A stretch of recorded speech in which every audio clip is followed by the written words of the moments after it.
am the devil. I am the Lord Satan from the netherworld, ruler of the damned and eternal king of hell. Even I, the master of deceit, can only stomach so much bullshit from the mainstream media and indie grifters. That's why I tune in to Morning Extra with Uncle Warren, because he eliminates my competition, and also because I know I'm gonna see that motherfucker soon.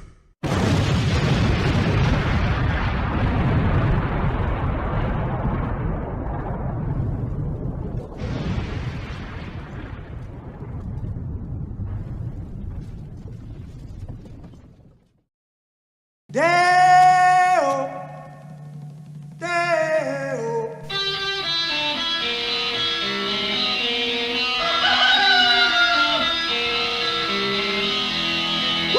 Baby's got a burger and a shooter and that shake is all go down. Baby's got a burger and a shooter and that shake is all go down. Corrosion to the thighs, erosion of her pride. Baby's got a shooter, baby's got corrosion now, corrosion now. Baby's got it. Weehawken, New Jersey. Good morning. It is I, Letterman, or Uncle Warren. Either one will do. This is Wednesday, February 5th. I believe this is Lainey Peterson's birthday too. I saw that on the fake book there. So happy birthday, Lainey. Hope you're having a great birthday day. We got people here. Kate, I saw you in chat last night, and you said you were going to be tore up from the floor up, and you weren't going to be able to make it in this morning. Did you even go to sleep? You had your what did you have, like some chocolate martinis or some shit? It's good to see you, Kate. Willie Bragg's in the house too. Willie had a great show last night. Liar, liar, sexy pants on fire. Talking about Tulsi Gabbard. Tulsi Gabbard is a liar, liar, sexy pants, suit on fire. Fake progressives pushed her to the right, and the right wing were chumps for falling for her grifting nonsense. She and AOC are the sexiest fakes ever. And I do believe, Willie, I did say in that chat last night on your show that you were my favorite pervert. So, there's a bunch of us out there. Global's in the house. What's up, Global? Good to see you, brother. And we got Steve Wolfbrand. Steve's wolfing around, wolf branding around. I'm sorry, Steve. I don't know what came over me. Chuck's Intergalactic UFO Show. Another dimension. Another dimension. Another dimension. Another dimension. That's gonna be your thing now. Anytime I hear intergalactic, planetary, intergalactic. Remember Beastie Boys? That's a good song. Who else is up in this mug? Max is here. I was joking with Max. Max, the other day on the show. It was like it was like the end, right? It was the wait a minute. It was this. This is City Alpha 5. And then Max was up. He's like, where the fuck did the show go? So, but this morning he was the first one in. So I appreciate you, Max. I'd like to think that you felt bad about being late the other day and you wanted to make amends, but I know that's bullshit. It sound like a Dalek. Exterminate. We are the superior beings. We obey the one. We got look at Prop sneaking in here. Sushi gang, sushi gang, sushi gang, sushi gang, sushi gang, sushi gang, sushi. Nah, that's not a good one. We'll have to come up with something else for you. Good morning. Anyway, I had a little bit of caffeine this morning. I'm not gonna lie. It was delicious. It was surrounded by coffee and probably too much sugar. So that crash is coming. No doubt about it. So let's get to things. We don't have Trump derangement syndrome around here, but we do have Trump what the fuck are you doing syndrome. But before we get to that bullshit, we just want to remind you that our buddies Chanda and Kevin need your help financially. Your positive vibes will help too, as Chanda is battling lung cancer. She's taking treatments for it right now. And as we know, medical bills are expensive. So if you could donate to her GoFundMe, the link's down below in the description. If not, if you could share out the link, appreciate it. And our buddy Kevin over at Black Bear News lost his house in the LA fires and could use our help as well. All his information is down there too, as long as with some other donation links of his. And again, if you can't if you can't donate, I understand. The price of everything is just insane. And it's hard to even take care of yourselves these days. But if you could share out all those links, that would help out everybody involved immensely. So thank you. Thank you for that. So, all right. So right as I'm about to get ready to do this show, I have a nose full of cocaine. Hang on a second. Okay. All right, we're back in business. All right, let's get to the fuckery. We're all here. So Trump says U.S. will take over and own Gaza in a redevelopment plan. And here's these guys. Look at these lovers. Look at those star-crossed. Look at how they gaze into each other's eyes. Their small penises getting hard, but it only looks like a woman's clitoris. Not fully erect. United States President Donald Trump has said the U.S. will take over and own Gaza after resettling Palestinians elsewhere under an extraordinary redevelopment plan that he claimed could turn the enclave into the Riviera of the Middle East. Not a great plan, as Tony Stark would say. In a shock announcement upending decades of U.S. policy towards the Israeli-Palestinian conflict, Trump said yesterday that his administration would spearhead development in the enclave to supply unlimited numbers of jobs and housing for the people in the area. Let me guess, but not Palestinian people in the area.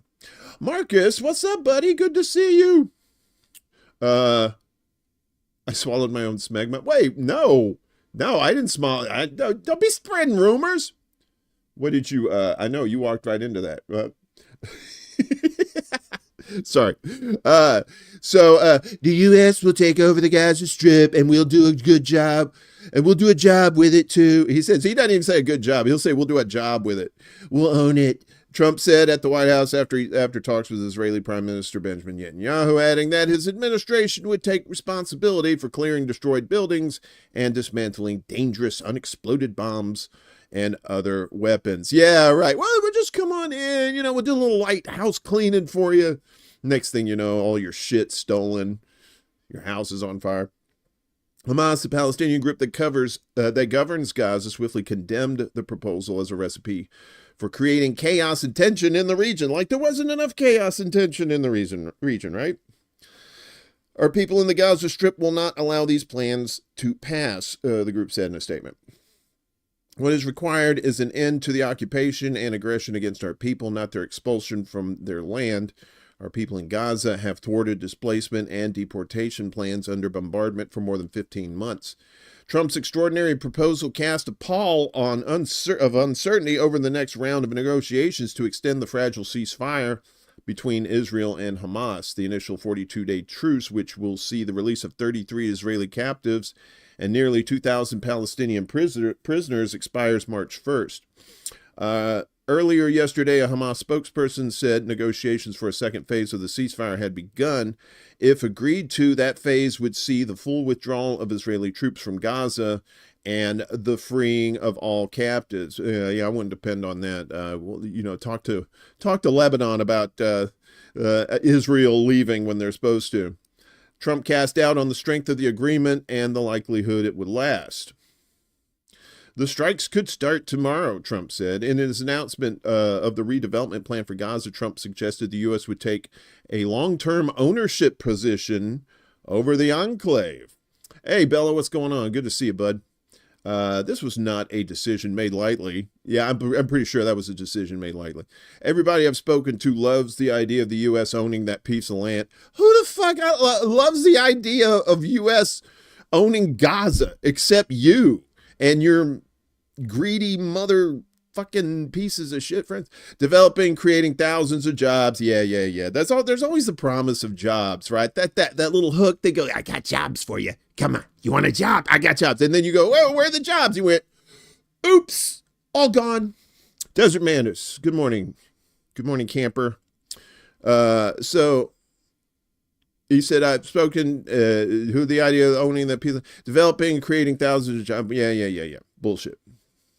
Offering few specifics, as usual, about how his plan would be implemented, Trump expressed hope that displaced Palestinians in Gaza would go to other countries of interest with humanitarian hearts, though he suggested Palestinians would also continue living there.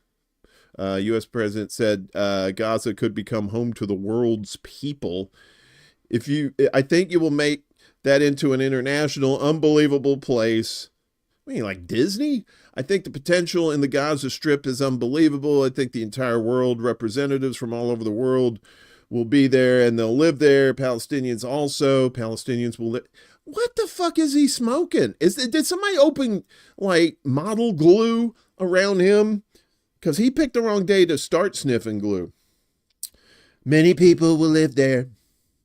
Well, many people live there now. Well, they just don't have homes. Asked if U.S. soldiers could be sent to Gaza to maintain security, Trump said it was a possibility. As far as Gaza is concerned, we'll do what's necessary. If it's necessary, we'll do that. And if it's necessary, we'll do that. We'll do that if it's necessary. So there they were at the press conference. This is when he was saying all this bullshit. It's like 2 minutes long. I'm not going to bore you with the shit. You probably saw some of it anyway. Netanyahu praised Trump as the greatest friend Israel has ever had. Said the U.S. president's plan was worth paying attention to and could change history. He sees a different future for that piece of land that has been the focus of so much terrorism, so many attacks against us, so many trials and so many tribulations. Netanyahu said. Trump's announcement was broadly condemned by Palestinian advocates. He's essentially saying that officially U.S. policy now is the destruction of Palestinian society, the scattering of Palestinians to neighboring countries, and on top of that, for the U.S. to come and own Palestinian territory indefinitely, political analyst and human rights advocate Omar Badar told Al Jazeera.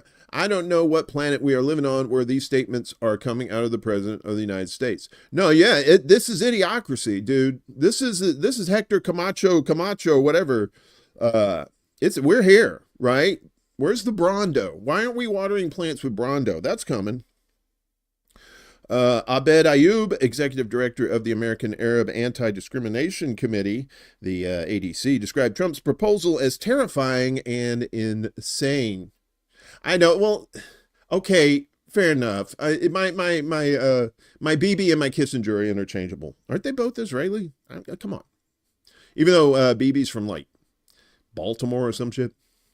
It would go against all norms and international law. This isn't something that would be permitted to happen, he told them, the paper. But at this point, you've got to ask yourself, if you look at the past year and a half, how much does the international community, including Israel, really care about international law and norms? That's a good question. Well, they say they do. And some of them are just saying, nah, we don't care. Ahmed Fouad Al-Khatib, a Palestinian-American who is a resident senior fellow at the Atlantic Council, said Gaza was not a real estate development project for the U.S. government to own or take over. Gaza belongs to the Palestinian people, distracting from the need to initiate political transformation to ensure that Hamas doesn't remain in control is unnecessary and harmful, he said. Democratic lawmakers also criticized Trump's proposal. Rashida Tlaib, the sole Palestinian member of the U.S. Congress, accused Trump of openly calling for ethnic cleansing while sitting next to a genocidal war criminal. He's perfectly fine cutting off working Americans from federal funds while the funding to the Israeli government continues flowing, Tlaib, who represents a district in Michigan in the House of Representatives, said on the tweeters. Chris Murphy, a Democratic senator from Connecticut, said Trump's proposal was an attempt to distract from controversies at home. I have news for you. We aren't taking over Gaza, Murphy said on Twitter, but the media and the chattering class will focus on it for a few days, and Trump will have succeeded in distracting everyone from the real story, the billionaire seizing government to steal from regular people. I don't see a lie there. I mean, Fuckery's always afoot, and there's always distractions. Trump has repeatedly called on Egypt and Jordan to accept displaced Palestinians, but the Arab states have rejected his appeals, warning that resettling residents of the enclave would risk exacerbating conflict in the region and subvert efforts to reach a two-state solution. Responding to Trump's proposals, Saudi Arabia said it would oppose any attempt to displace Palestinians and would not establish relations with Israel, or at least normalize relations, without the creation of a Palestinian state. The proposal for Gazans to leave Gaza would face significant legal, political, and practical challenges and would likely be met with strong opposition from the international community and regional actors. Alam Salah, a Middle East expert in the Australian National University, told Al Jazeera. Jean-Luc Saman, a senior research fellow at the Middle East Institute at the National University of Singapore, said Trump could be trying to bolster his bargaining position with countries such as Egypt and Jordan rather than putting forward a serious proposal. Domestically, it also goes against the America First rhetoric. This would amount to a new massive U.S. nation-building enterprise in the Middle East, which is probably not something American voters had in mind during the last election, Saman told Al Jazeera. Yeah, I don't know about that. I don't know if Trumpers are out there like, yeah, let's take over Gaza. You know, because a lot of these people, like libertarians, they don't want war. They just want to get out of people's way. But, much like fuckery, hypocrisy is always afoot. Meanwhile, BB, who's in D.C. this week, getting his knob polished, is also going to get a little bit of cash, a little payola. What's up, Leanna? Good to see you. Good morning. Trump approves $1 billion in new bombs, armored bulldozers for Israel. U.S. President Donald Trump has asked Congress to approve transferring $1 billion worth of additional bombs and other military equipment to Israel, according to the Wall Street Journal. The planned weapons transfer includes 4,700 bombs that weigh 1,000 pounds each, worth more than $700 million, as well as armored bulldozers built by Caterpillar worth more than $300 million, the White House official said. So if it's worth more than $700 million and worth more than $300 million, then it's more than $1 billion, isn't it? It's okay. Just saying. The 4,700 bombs consist of 4,500 BLU-110s and 200 MK-83s, which the Pentagon refers to as general-purpose bombs. The Caterpillar D9 armored bulldozers are used by the Israeli army to demolish Palestinian homes in the occupied West Bank and Gaza. Oh, Caterpillar! I think Caterpillar is a big part of that BDS, too. Funds for the weapons and equipment will come from the billions of dollars in U.S. military aid provided to Israel annually at the expense of U.S. taxpayers. Well, it's fiat currency, but you know what I'm saying.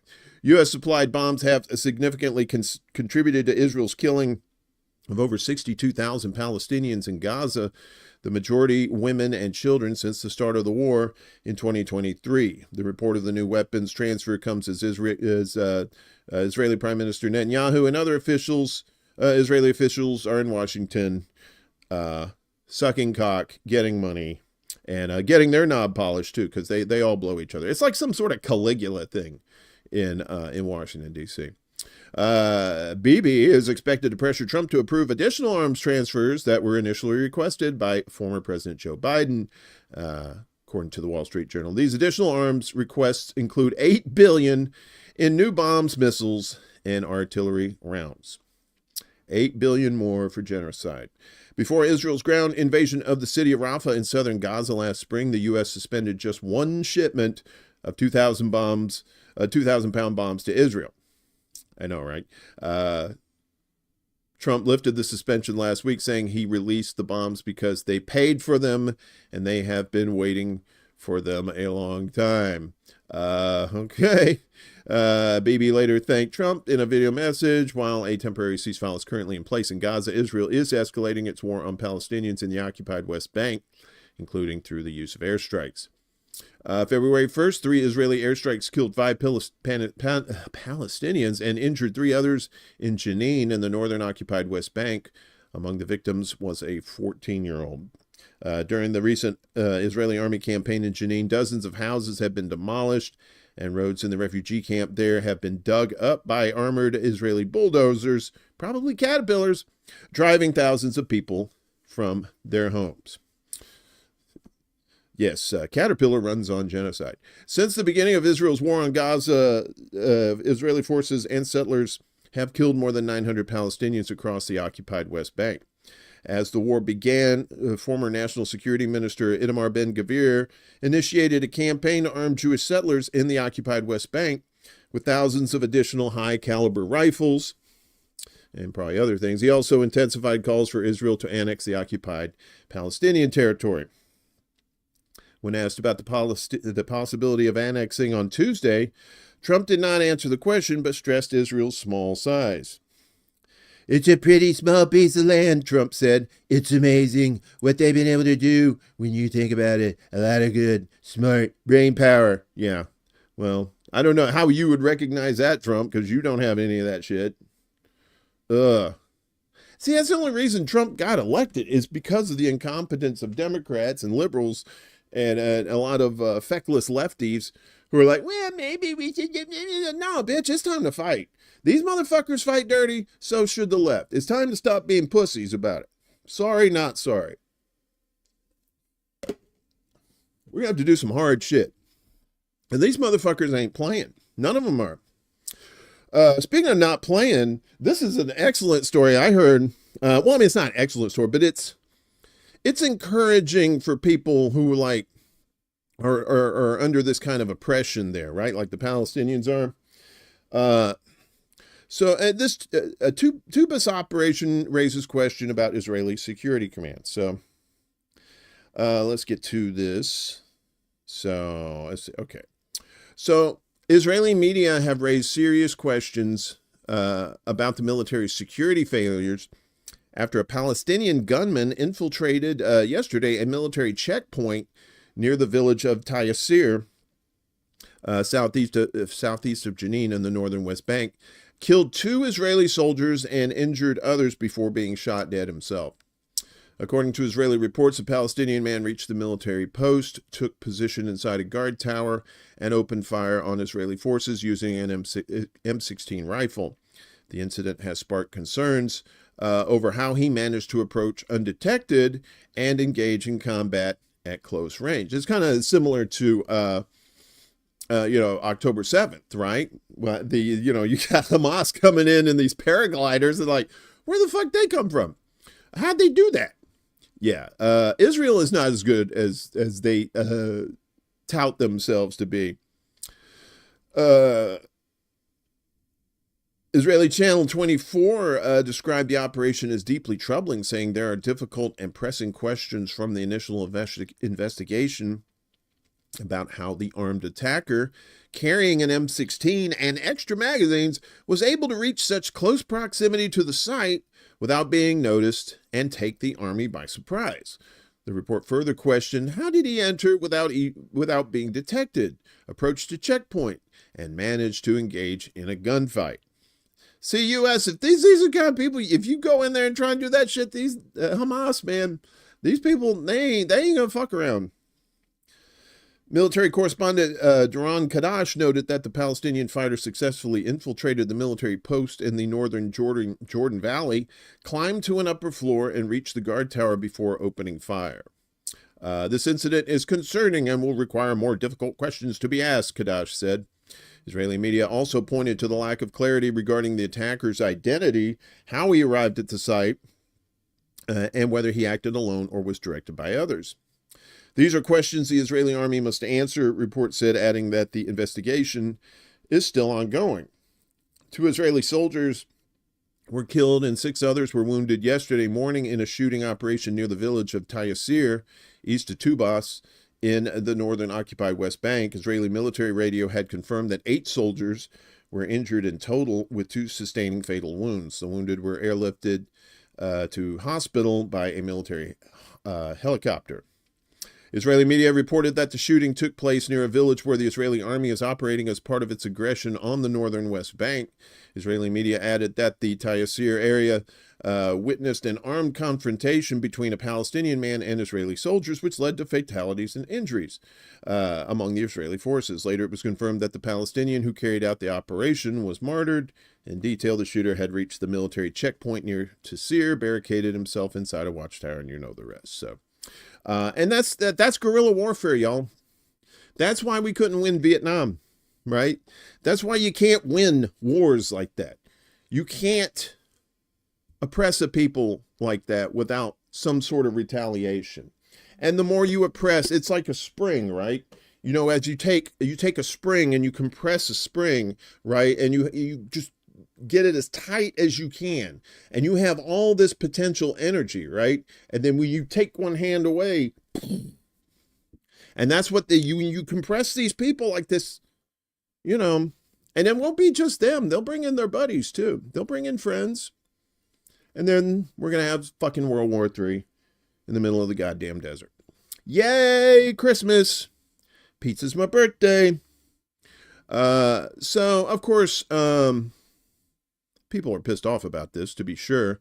Protests demand Netanyahu's arrest as fugitive Israeli PM is welcomed by Trump.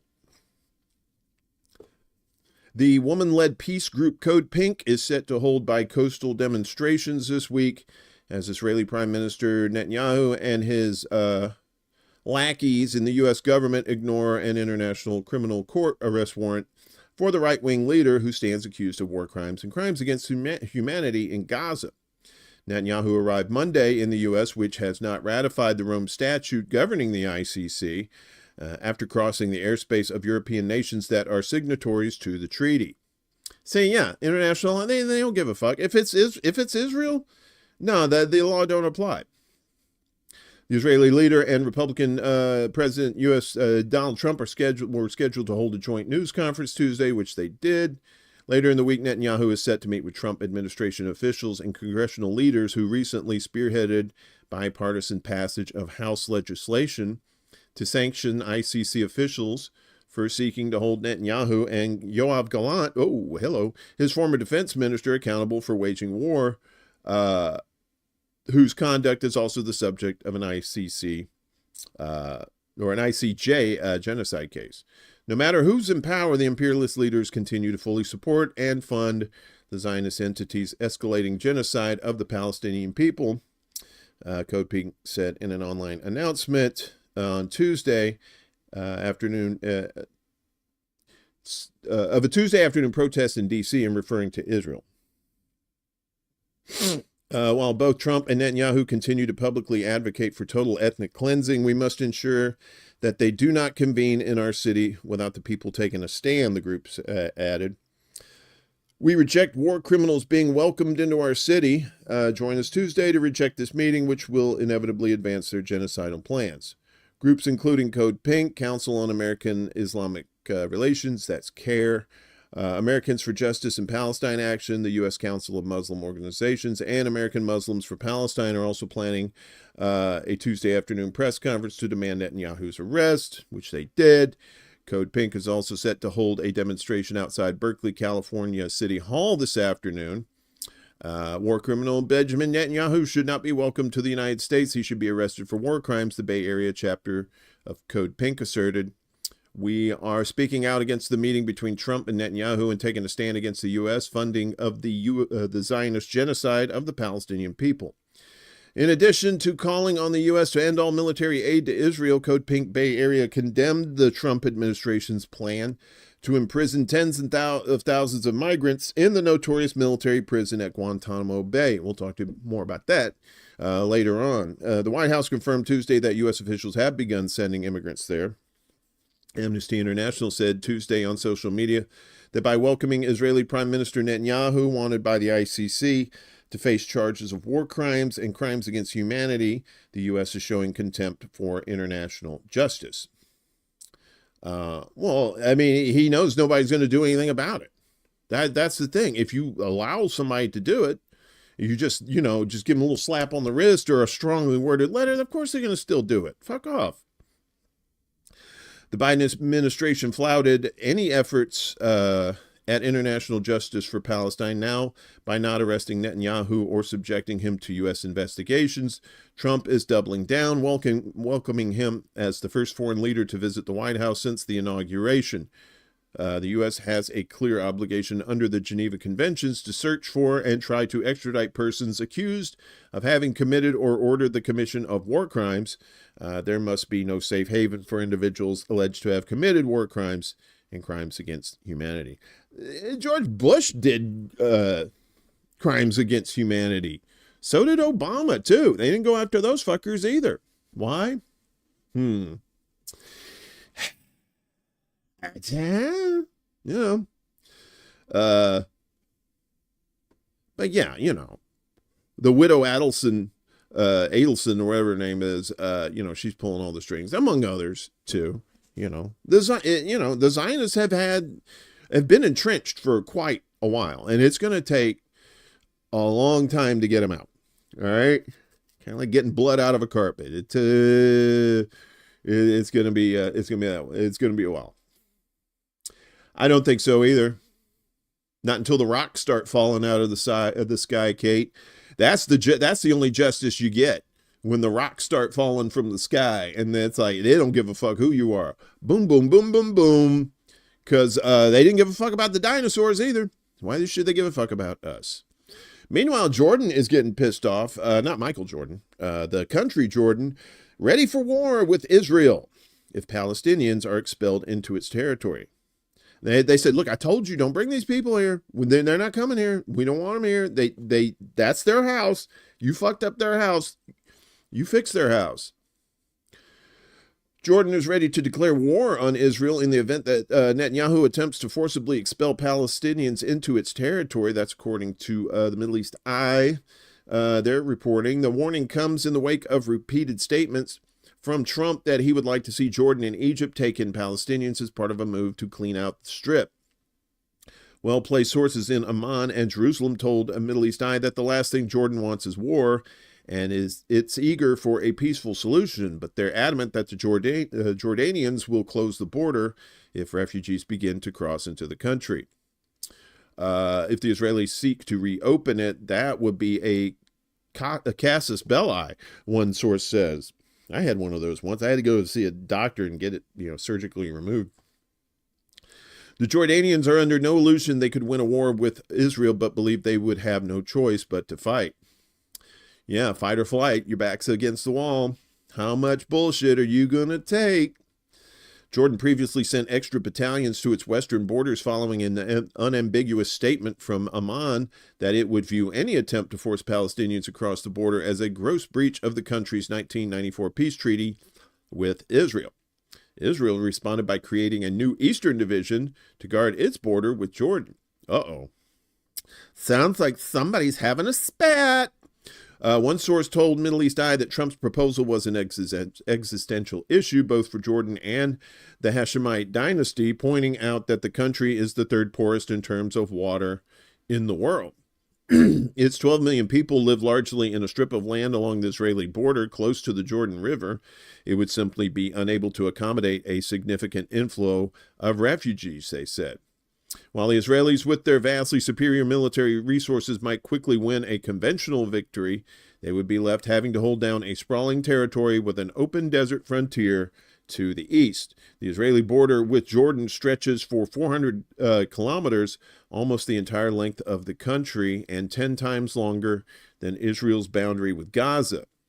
Much of the border area is mountainous, rugged, and in parts almost impossible to police. Sorry about that.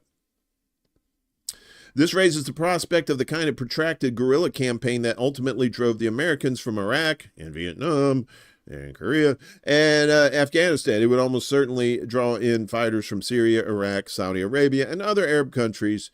Jordan has an open desert border to the east. Yeah, that's the recipe for World War III right there. For many years, Jordan has provided stability on Israel's eastern border. Stability that would vanish overnight if war broke out. Relations between the two states have been cool in any case. The Jordanian government has made no secret of its mounting horror at the assault on Gaza and the wave of settler atrocities and ethnic cleansing in the West Bank. Shortly after the start of the conflict in Gaza in October 2023, Jordan's King Abdullah declared on the issue of refugees coming to Jordan, that is a red line. Yet last week, Trump declared he had spoken to King Abdullah and told him, "I'd love you to take on more." He wasn't talking about the refugees. So, you scandalous man, you. Why do you say those things? As part of a plan to clean out 1.5 million people. During meetings with European officials in Brussels on Wednesday, King Abdullah reiterated Jordan's unwavering opinion on the necessity of establishing Palestinians on their land and gaining their legitimate rights in accordance with the two-state solution. Jordan's Foreign Ministry Ayman Safadi similarly said on Monday that any discussion on an alternate homeland for the Palestinians is rejected. The situation is made much more complicated by the fact that Trump has already cut U.S. aid to Jordan, and there are fears that the U.S. president may make Jordanian acceptance of Palestinian refugees a condition of restoration of aid. He probably would, yeah. The presence of U.S. bases in Jordan is a further complexity. An influx of refugees would upset the country's delicate ethnic balance. More than 2 million Jordanians are registered as Palestinian refugees. Other estimates put the figure far higher, possibly a majority of the population. The rapid influx of refugees into Jordan during the Nakba in 1948 and again in 1967 led to Black September in 1970 when the Hashemite dynasty crushed Palestinian factions it feared were seeking to take over the state. Sources said that Jordan fears an influx of refugees would lead to renewed civil strife. Jordan's population has already been angered by the conflict in Gaza, and refugees from Gaza and the West Bank would constitute an additional destabilizing factor. On Saturday, top diplomats from Egypt, Jordan, and the UAE, Saudi Arabia, and Qatar rejected any forcible displacement of Palestinians during a meeting in Cairo. We affirm our rejection of any attempts to compromise Palestinians' unalienable rights, whether through settlement activities or evictions or annex of land or through vacating the land from its owners. Vodka, so good. In any form or under any circumstances or justifications, the country said in a joint statement. Versions of Trump's proposal to export Palestinians to Jordan date back at least as far back as the so-called Elan Plan, named after the Israeli politician Yigal Allon. In the wake of the 1967 war, Allon called for the annexation of much of the West Bank. The Hashemites are also the custodians of the Islamic and Christian holy sites in Jerusalem. Any move to demolish the Dome of the Rock or Al-Aqsa Mosque would build a third Jewish temple, a cherished aim of many far-right groups in Israel, and a whole bunch of religious nuts too, would also be a casus belli. Another casus belli! How many of these things are there? Oh, they do this show for like 6-7 months. No casus belli. Today, I get 2 of them. Casus belli. Sounds like some old actor from the 60s.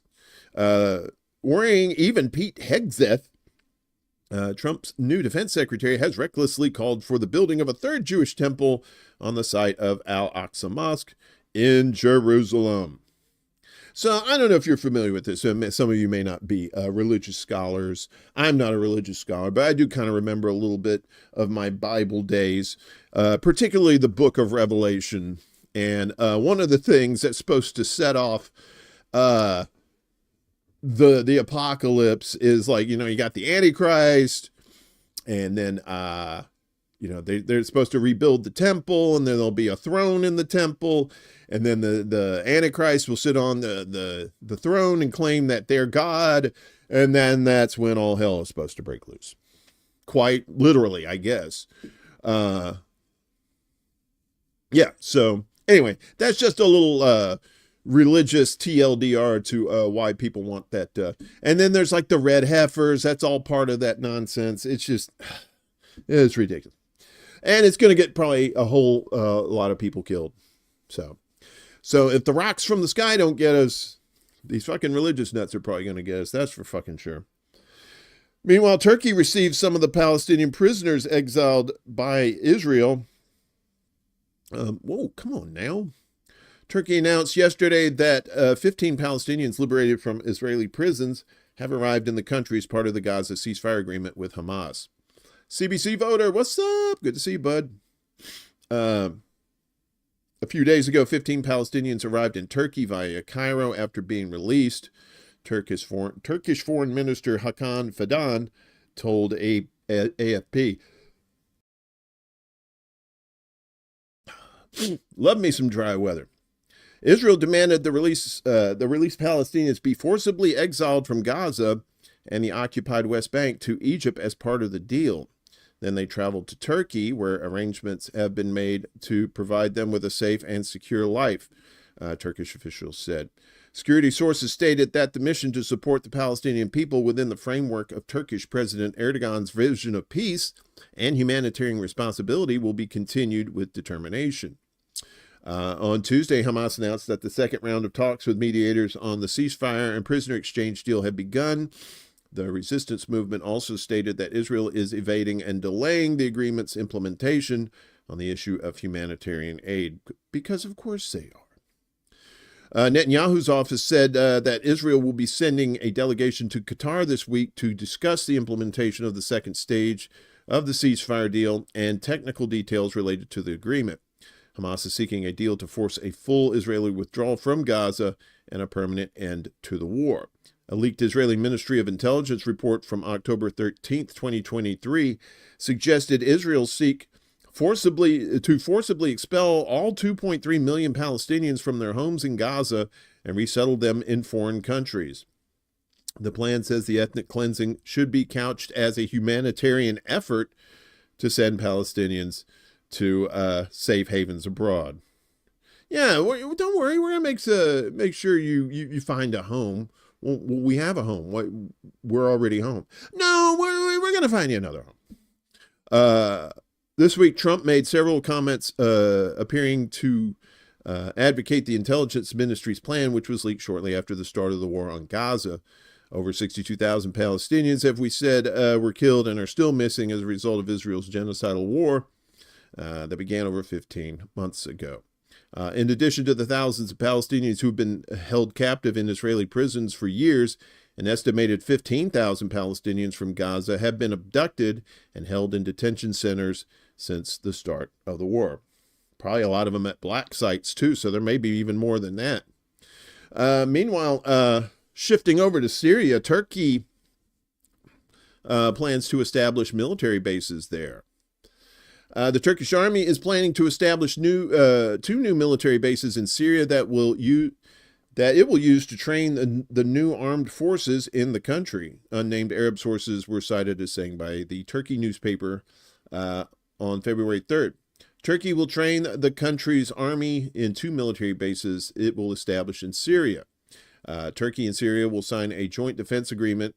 According to the agreement, which is expected to be signed soon, Ankara that's the capital of Turkey, will help Syria if Damascus faces a sudden threat. It added, according to the report, the Turkish military will train the Syrian army as well as pilots with the aim of creating an air force for Syria.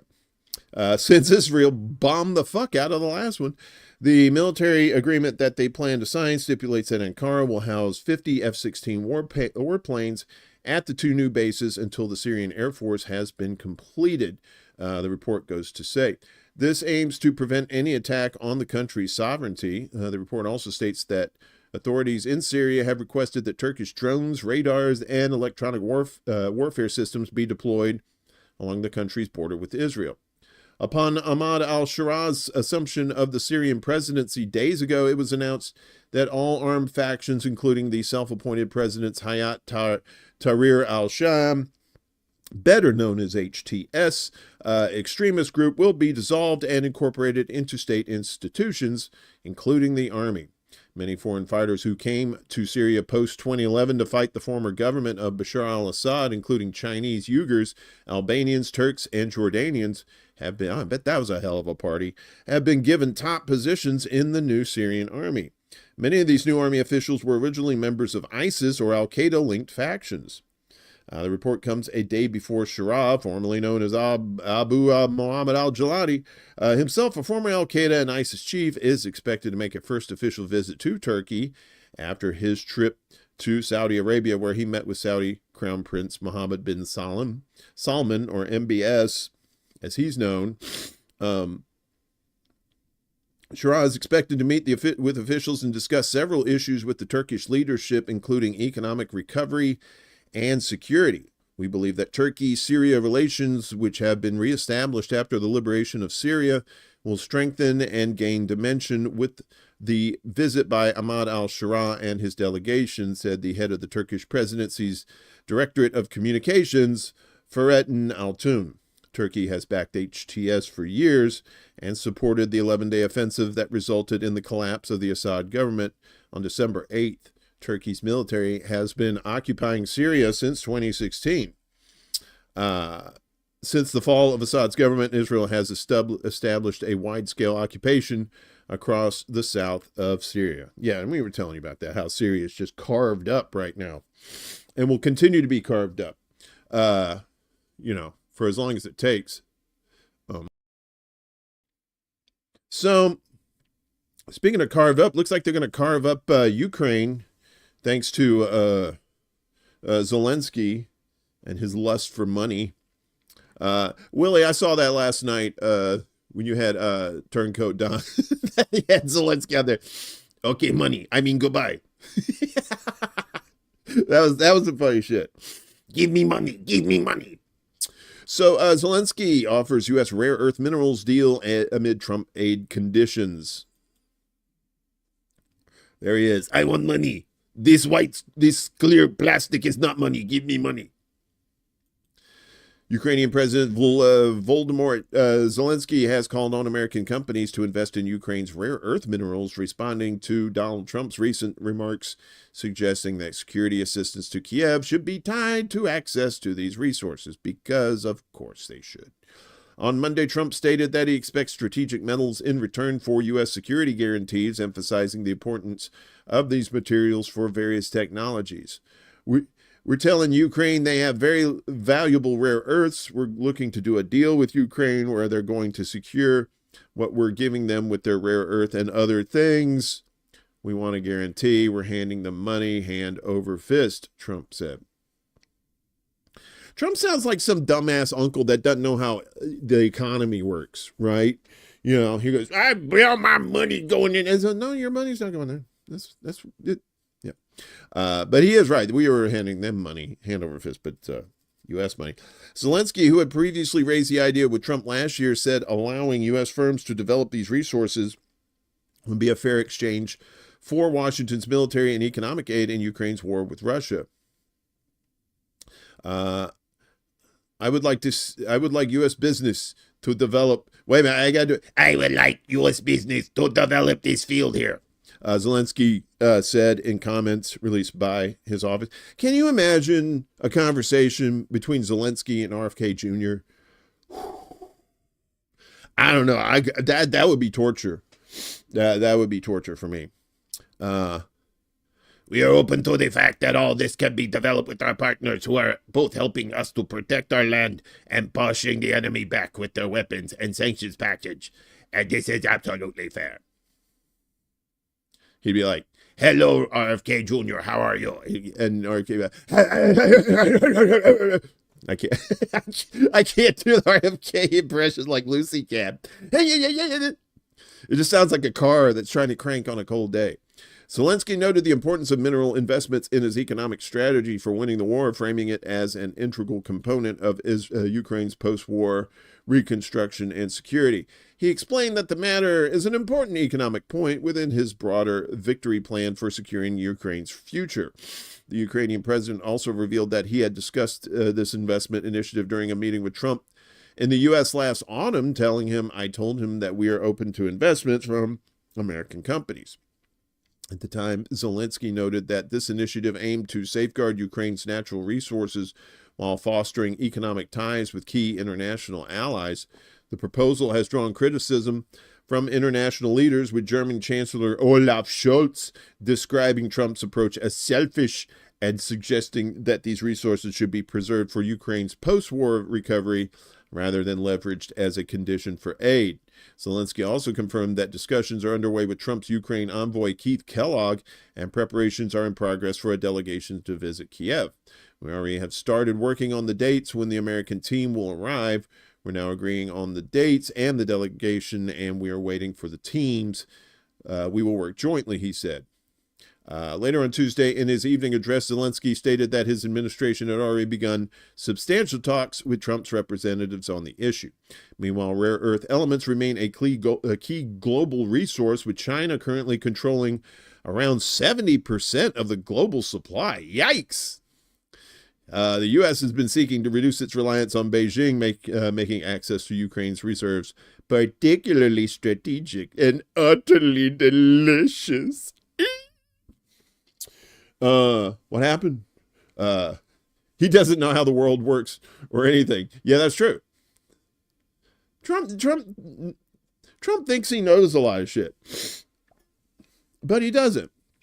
It's all bluster, and it's made to sound like, like you're talking to one of your buddies at the bar, But seriously, would you trust one of your buddies at the bar with like the nuclear codes? I wouldn't, because I know some of those people, and they're pretty fucking hot-headed. So, yeah. So, but that's how you get Donald Trump, right? When you don't have actual representation of the people, you end up getting con men like that. So, I'm old enough to remember, back in the 80s, there was this author, his name was Salman Rushdie, right? And, he wrote this book that, was very, scathing, against, Islam. It was called the Satanic Verses, right? So they put a fatah. Is it fatah? On him. So let's we fast forward to 2022, where apparently he survived a stabbing and he lost his eye. So the trial of Salman Rushdie's attacker is going to launch with a tricky jury selection. Some of you old people remember Salman Rushdie. Not you, Kate. You're not old. I'm talking about the old people. A trial of a man who attacked Indian-British author Salman Rushdie 2 years ago on a charge of attempted murder is due to start in the U.S. Jury selection was set to begin yesterday for the trial of Hadi Matar, who repeatedly stabbed the 77-year-old novelist in the face, neck, and abdomen during a public lecture in New York State in August 2022. Prosecutors and the defense have suggested the process could be tricky, with the global environment helping to promote bias against Islam. Well, I mean, it shouldn't be against Islam. It should be against that dude with the knife. The attack on Rushdie, who was previously the target of death threats over his writings on Islam, as we told you, resulted in the loss of his right eye and damage to his liver, among other injuries. And he still lived. That's crazy. Matar has pleaded not guilty to charges of second-degree attempted murder and second-degree assault over the attack at the Chautauqua Institute in Western New York. The trial has been delayed twice, most recently after his lawyer unsuccessfully tried to move it to a different venue, saying Matar could not get a fair trial in Chautauqua. He has refused a plea deal for a 20-year sentence. And to be fair, nobody gets a fair trial in Chautauqua. Not even you. If convicted of attempted murder, Matar faces a sentence of up to 25 years in prison. However, the dual citizen of the U.S. and Lebanon also faces federal charges accusing him of an act of terrorism, oh boy, and for providing material support to Iran-backed Lebanese group Hezbollah, which the U.S. designates a terrorist organization. Prosecutors in the federal case argue Matar's alleged attack was not random, but motivated by a fatwa. That's what I meant, not fatwa, or death threat issued by Iran's leadership against Rushdie over the author's 1988 novel, The Satanic Verses, which many Muslims consider to be blasphemous. After the attack, the suspect told the media he traveled from his home in New Jersey after seeing the Rushdie event advertised because he disliked the novelist, saying Rushdie had attacked Islam. Rushdie is to be among the first witnesses to testify at the trial. Since the attack, the author has published a memoir and said in interviews he believed he was going to die on that stage. Raised in a Muslim Kashmiri family, the multiple award-winning writer was forced into a decade of hiding in 1989 when Ayatollah Ruhollah Khomeini, then Iran's supreme leader, called for him to be killed. Yeah, Salman Rushdie. I saw that. I was like, damn, I didn't even know he got stabbed. That's crazy. It's those names, they come back like that. So a couple of Trump's cabinet appointees have cleared some hurdles. First off, it's the liar sexy pantsuit on fire. Said Tulsi Gabbard advances as intel chief. The Tulsi Gabbard survived a crucial Senate Intelligence Committee vote on Tuesday after a nomination to be President Trump's Director of National Intelligence appeared to be in jeopardy. In a 9-8 vote, the Senate Intelligence Committee advanced Gabbard's nomination to the full Senate. The vote fell along party lines. Republicans on the panel, who were seen as potential no votes, began to drop their objections Monday, with Senator Susan Collins of Maine saying that Gabbard had addressed her concerns and shared her vision of downsizing the Office of Director of National Intelligence. Senator Todd Young of Indiana announced Tuesday he would back Gabbard after he secured commitments that will advance our national security. Now, I just want to say one thing quick, and I was mentioning this in the chat on Willie's show last night. What the fuck's with this all white, Jor-El, father of Superman on Krypton looking shit, right? Or she's Mr. Rourke in drag from Fantasy Island. Sorry. I just had to get that out.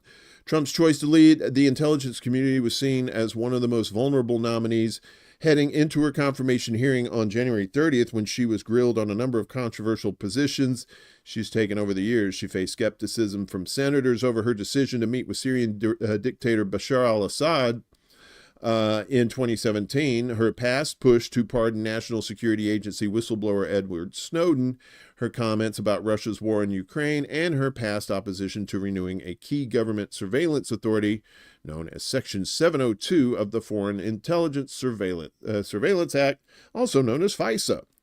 Ask your doctors if FISA is right for you. The most contentious moments of the hearing came as she was repeatedly pressed by Republican and Democratic senators on whether she would characterize Snowden as a traitor.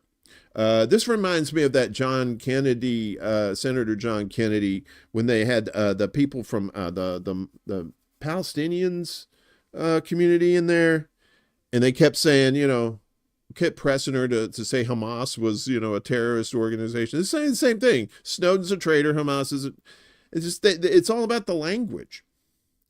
Gabbard declined to directly answer the question, responding each time that Edward Snowden broke the law. She never said that he was a traitor, and at one point seemed to defend his actions, telling the panel that he had exposed egregious, illegal, and unconstitutional programs that led to reforms.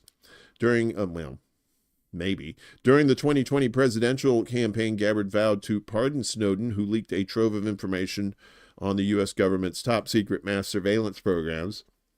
Snowden fled to Hong Kong and later Russia, where he lives in exile after the leak.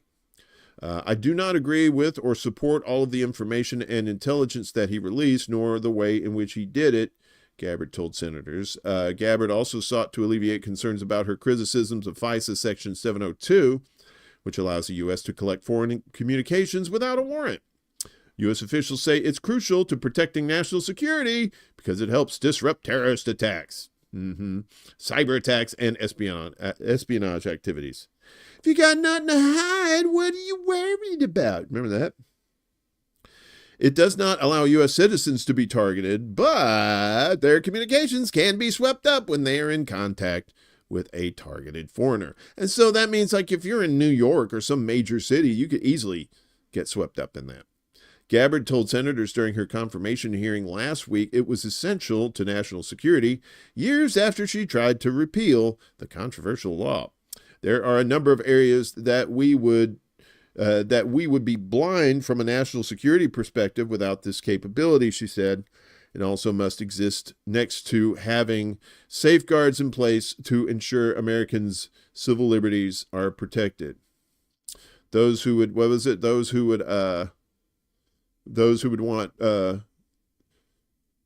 safety over freedom deserve neither. I don't know. I'm paraphrasing. The former congresswoman from Hawaii has faced criticism for her comments about the war in Ukraine and meeting with Assad, then doubting that his regime used chemical weapons against civilians. At her hearing, Gabbard conceded that Russian President Vladimir Putin started the war in Ukraine and that her skepticism of the chemical weapons attack was based on conflicting information and evidence that she was given at the time. Conflicting. Oh, Tulsi, you piece of shit. Meanwhile, the cold car trying to crank up, he passed his thing too. Senate Finance Committee advances Robert F. Kennedy Jr.'s nomination Tuesday, moving forward with his confirmation to lead the Department of Health and Human Services after a pair of fiery hearings this week that left his approval on shaky ground. The committee voted 14-13 to advance Kennedy in a party line vote.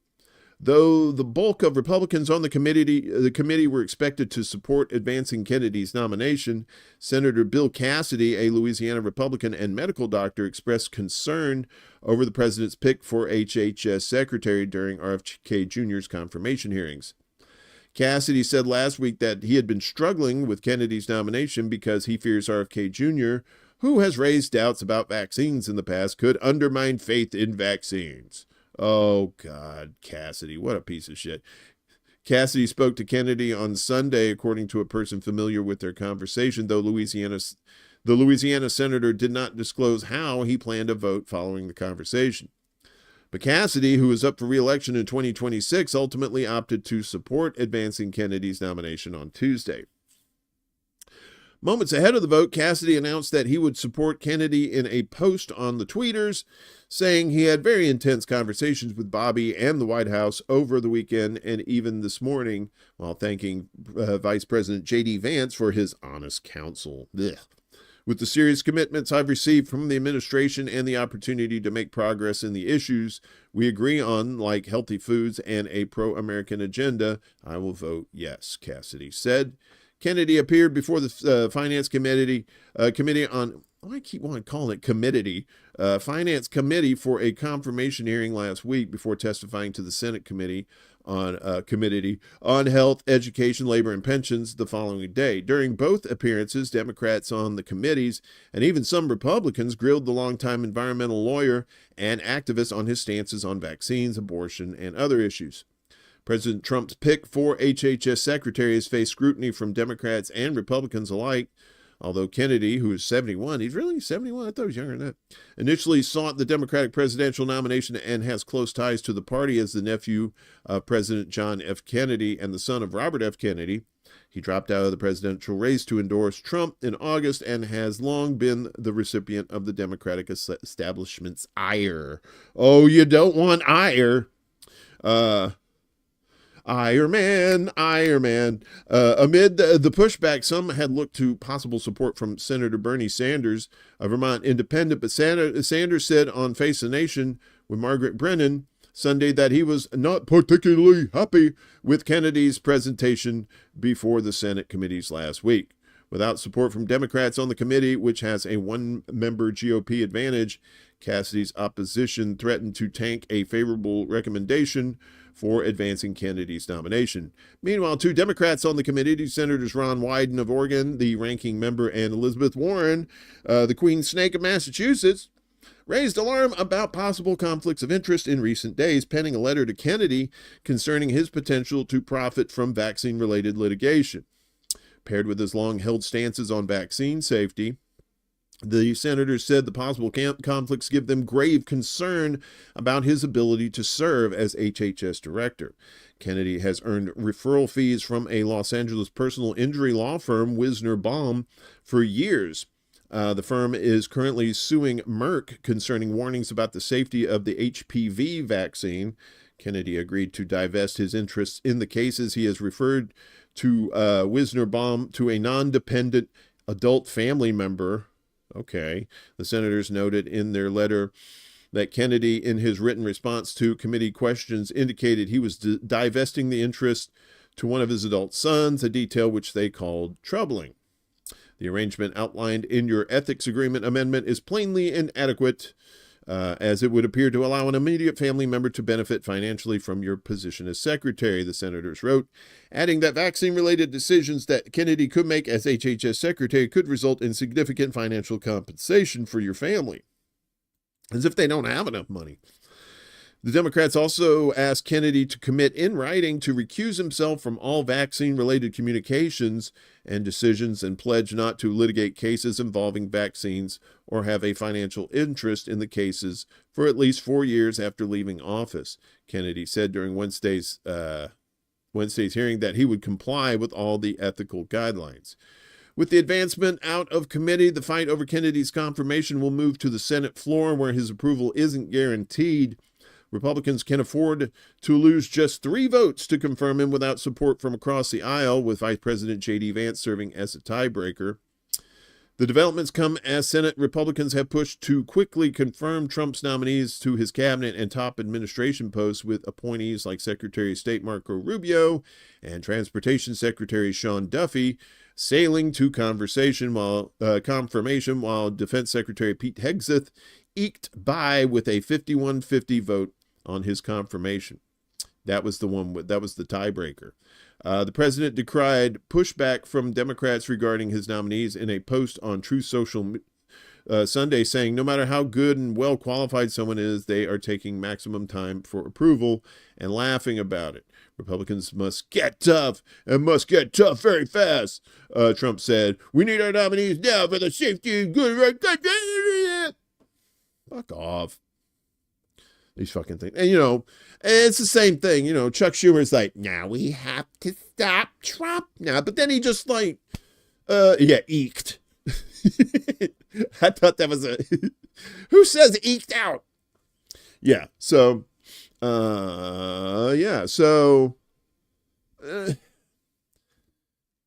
federal level is a lost cause, people. I say it all the time. If you're voting on the federal level, you're just wasting your time. Democrats didn't even elect a nominee this year. They chose her.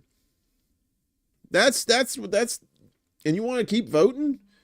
Let's change this fucking system. Let's get pieces of shit like that out of here. This is kind of a local story in Virginia, but this does have national potential. So the Virginia House unanimously passes a Defend the Guard Act. So this is from antiwar.com and Dave DeCamp over there. Be sure to check out those guys. The Libertarian Institute does good journalism too as well. And they have plenty of sources to choose from for your journalistic needs.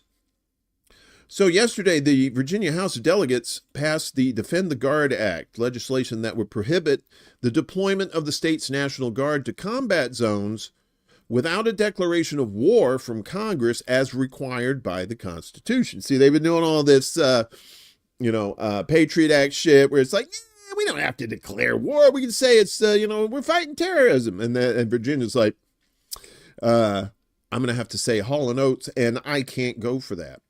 The bill passed unanimously in a vote of 99-0, and it now heads to the Virginia Senate.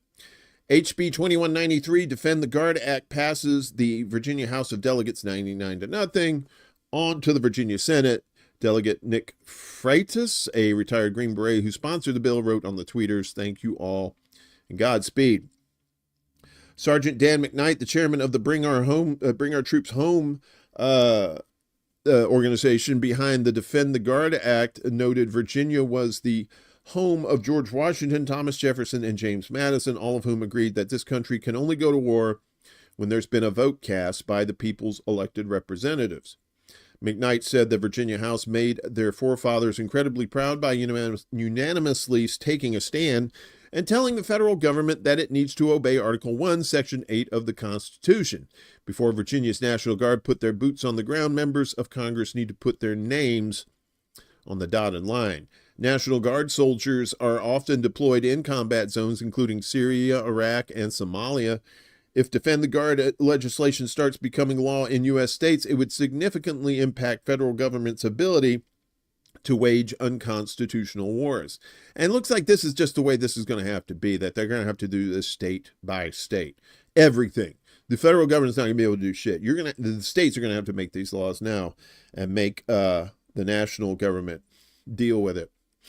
Defend the Guard legislation has been introduced in multiple states this year, and Bring Our Troops Home needs volunteers to help push it across the finish line. When Defend the Guard legislation is introduced, generals are always sent to discourage lawmakers from advancing it, meaning grassroots support is needed for it to succeed. The generals never fail to show up and apply pressure, Diego Adrian Rivera, director of field operations for Bring Our Troops Home, told antiwar.com. They never fail to call, to show up, to testify, and threaten the lawmakers. Every time the grassroots fail to show up, the generals get their way. And then there's a thing,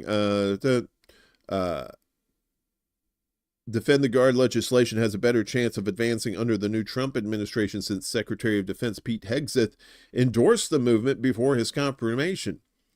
In December, our chairman, Dan McKnight, had an extended meeting with Pete, confirming his enthusiastic support for Defend the Guard. Bring Our Troops Home wrote on X after Hegseth's confirmation. This is a game changer. 2025 is when we bring our troops home. And hang on just a second here. Let me see. I wonder if we can do this. I'm going to put this in the chats. Hopefully, if you want to check out your place and see it's your state and see if they're doing it too. So give me just one moment. I'm just kind of putting this in all the chats. I could use the other thing, but I don't want to use that thing. Okay. So, yeah. So, defendtheguard.us/phone bank. So, oh, wait a minute. I'm sorry. That's if you want to volunteer. And one more time. Let me just do this again. This next one I'm going to put up in the chats is where you can find that out. Sorry about that. So, I guess you just go to defendtheguard.us. All right. We're in good shape. So you have that information right there in front of you. Finger man. Hey, you changed your profile pic. Look at you with the ciggy in your mouth. Look at you, you bad boy. Finger man. See, look at that. That's your ciggy boy. I put ciggies in your mouth. Boop, boop, boop. I don't know what the fuck that means. Don't listen to me. I'm silly. At least I'm silly today. So we were talking about U.S. aid, right? The CIA cutout, and now they're kind of pushing it into the State Department. So they're not really getting rid of it; they're just moving it around. But they're making it sound like they're getting rid of it, that it does all this good in the world, when really it's used for coups and color revolutions, that kind of thing, defending opposition. So Democrats place a blanket hold on Trump's State Department picks over targeting of U.S. aid. So it's just the State Department picks, no other picks of his. So Senator Brian Schatz his pants. Democrat out in Hawaii, a member of the Senate Foreign Relations Committee, announced Monday he will place a blanket hold on all of President Trump's nominees to the State Department. Well, you already got Marco Rubio in. Stupid. You're a little late to the party. Until the president backs off his efforts to shut down U.S. aid, the nation's chief foreign assistance agency and also CIA cutout. Unless this brazenly authoritarian action is reversed and U.S. aid is functional again, I will be placing a blanket hold on all of Trump administration State Department nominees. This is self-inflicted chaos of epic proportions that will have dangerous consequences all around the world, Schatz said in a statement. Schatzy. Senator Chris Van Hollen, a Democrat from Maryland, I like to say it in a German accent, said he would join Schatz hold while protesting at the USAID headquarters against Trump's reorganization of the agency. We're all in this together, he said in response to a reporter's question. That hold would impact Representative Elise Stefanik, a Republican out of New York, Trump's pick to serve as U.S. ambassador to the United Nations. Her nomination was reported out of the Foreign Relations Committee last month. Trump advisor Elon Musk has made a strong push to close U.S. aid, which he called on tweeters a viper's nest of radical left Marxists who hate America. These dumb motherfuckers. Secretary of State Marco Rubio told reporters Monday that he's taken over as USAID's acting director, criticizing it as a completely unresponsive agency. It's supposed to respond to policy directives of the State Department, and it refuses to do so. The effort to shutter the foreign aid agency is getting strong pushback from Democrats, including Schatz, who held a rally and press conference outside the headquarters in the Ronald Reagan building on Pennsylvania Avenue in Washington. Dismantling USAID is illegal and makes us less safe. USAID was created by federal law and is funded by Congress. Donald Trump and Elon Musk can't just wish it away with a stroke of a pen. They need to pass a law, Schatz said. So, and you know, others have been talking about the USAID thing too, and I'm probably a lot more knowledgeable about that in this space. So, you know, take advantage of people who are talking about this, especially those who are well-versed in foreign aid and the particulars about USAID as well. Kill your egregores. It is good to see you, my friend. Hello. Hope you're doing well. Meanwhile, Google, I don't know how much you trust AI. This AI shit is going to be wild. I'm pretty sure Skynet is going to activate at some point. But Google has dropped its pledge not to use AI for weapons or surveillance. Dun, dun, dun. So Google on Tuesday updated its ethical guidelines around artificial intelligence and said, fuck it, we don't need ethics, removing commitments not to apply the technology to weapons or surveillance. The company's AI principles previously included a section listing 4 applications we will not pursue. As recently as January 30th, that included weapons, surveillance, technologies that cause or are likely to cause overall harm, and use cases contravening principles of international law and human rights, according to a copy hosted by the Internet Archive.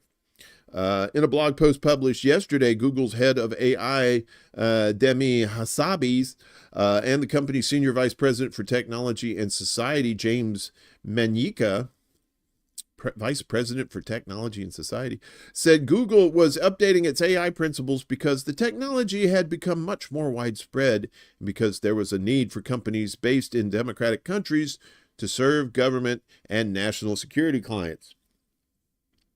There's a global competition taking place for AI leadership within an increasingly complex geopolitical landscape. We believe democracy should lead in AI development, guided by core values like freedom, equality, and respect for human rights. As we believe that companies, governments, and organizations sharing these values should work together to create AI that protects people, promotes global growth, and supports national security. You sure you want to do that? Google's updated AI principles page includes provisions that say the company will use human oversight and take feedback in order to ensure that its technology was used in line with widely accepted principles of international law and human rights.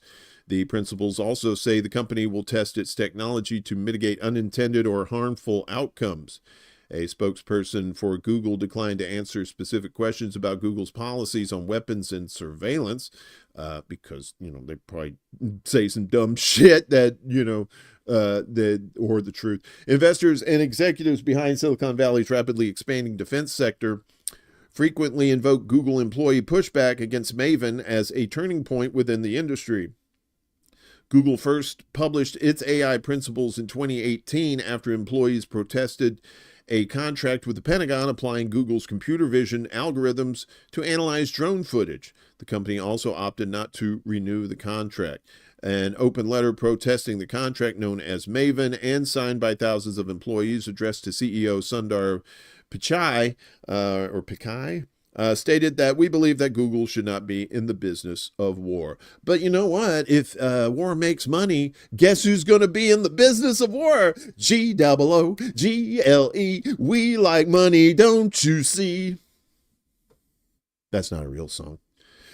So in the wake of the fuckery that caused all those fires out in L.A., now State Farm is... They said, you're in good hands with... No, that's Allstate. Never mind. I fucked that joke up. Fuck it. Let's get to the news. State Farm accused of trying to cash in on a terrible tragedy with $740 million bailout. The insurance giant State Farm on Monday asked California state insurance regulators to approve an emergency interim rate hike of 22%, drawing pushback from the nonprofit consumer watchdog, which accused the company of not providing the financial data necessary to justify the increase. State Farm wants to fill its bank accounts on the backs of California homeowners, some of whose homes are in ashes, said Carmen Balber, Consumer Watchdog's executive director. Insurance Commissioner Ricardo Lara must require State Farm to prove it needs this staggering increase. But I need the money because I don't have enough swimming pools. All right, my yacht is too small. Okay, Max, enjoy yourself. Hope everything comes out all right. Devastating wildfires ravaged the LA area starting in early January, compounding an already escalating insurance crisis in the state and causing between 35 to 45 billion in insured property losses, according to one estimate. I wonder how many claims are going to be denied. The fires, which are now either out or fully contained, generated over 8,700 claims for State Farm General, the California homeowners insurance affiliate of the firm State Farm Mutual Automobile Insurance Company. The company said it has paid over $1 billion to customers due to the blazes. State Farm General is the largest insurance group in the state. The firm stopped writing any new policies in May 2023, and last spring the company announced it would not renew plans for tens of thousands of homeowners, though it had said it will renew policies for those impacted by the recent fires in LA County. You're probably thinking they're going to burn down again. In a letter to the Department of Insurance, leaders of State Farm's General requested that the department take emergency action to help protect California's fragile insurance market by allowing interim rate increases of 22% for homeowners, 15% for renters, 15% for condo owners, and 38% for rental dwellers. Yikes. Well, rental dwellings. What's the difference between renters and rent? I don't know. State Farm General's rate filings raised serious questions about its financial condition, the department spokesman Gabriel Sanchez said, according to the outlet Insurance Business. Proposition 103, a measure passed in 1988, which sought to protect consumers from arbitrary insurance rate hikes, requires insurance companies to back up their rate applications with comprehensive data, according to California's insurance commissioner. Well, they didn't have comprehensive data, but they did show that video, the opening of DuckTales, where you have Scrooge McDuck who dives into the money pit there. They did show that, and they said that's what we want. We want a money pit. We don't need the duck, but we want the money. Consumer Watchdog said the State Farm General is asking for an increase on an interim basis, meaning without having to prove that it needs that increase or the impact higher premiums will have on the ability of consumers to afford coverage. The letter from State Farm General to the department includes an illustration of State Farm General financial deterioration as an attachment. According to Consumer Watchdog, the requested 22% hike on home insurance rates amounts to $740 million a year for the company. The group has called the request a bailout. Where are my free market people? Where are my free market?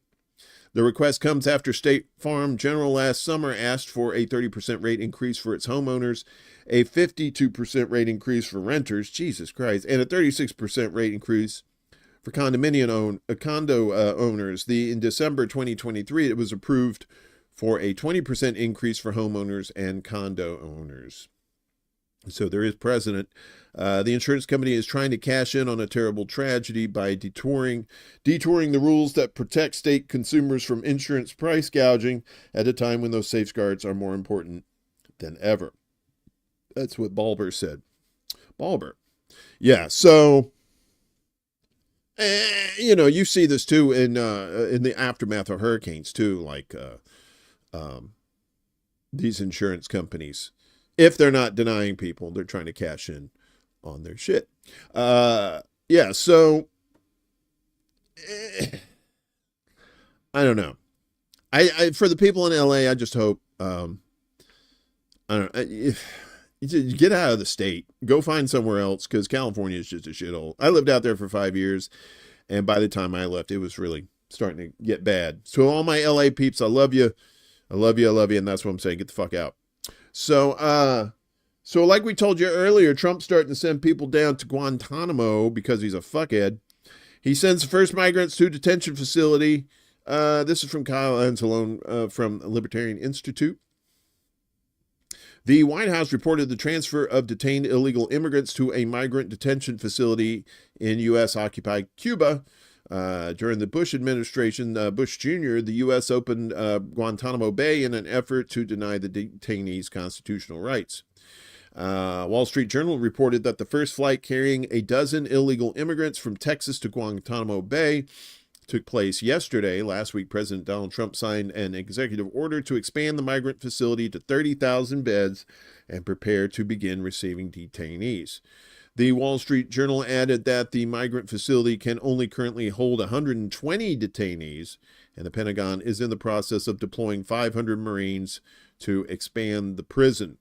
So you're going to go from 120 to 30,000. I don't know what the increase, that percentage increase, but that is just that's like 1,000,000% maybe. I don't know.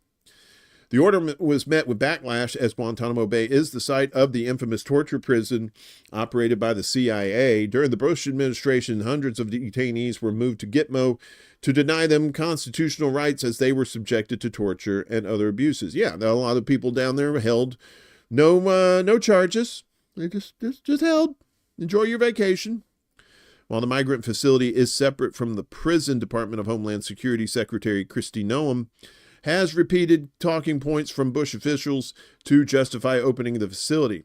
There might be some resources that could be established for the worst of the worst at Guantanamo Bay, and that's something that Trump is evaluating along with our team at the Department of Homeland Security, she said.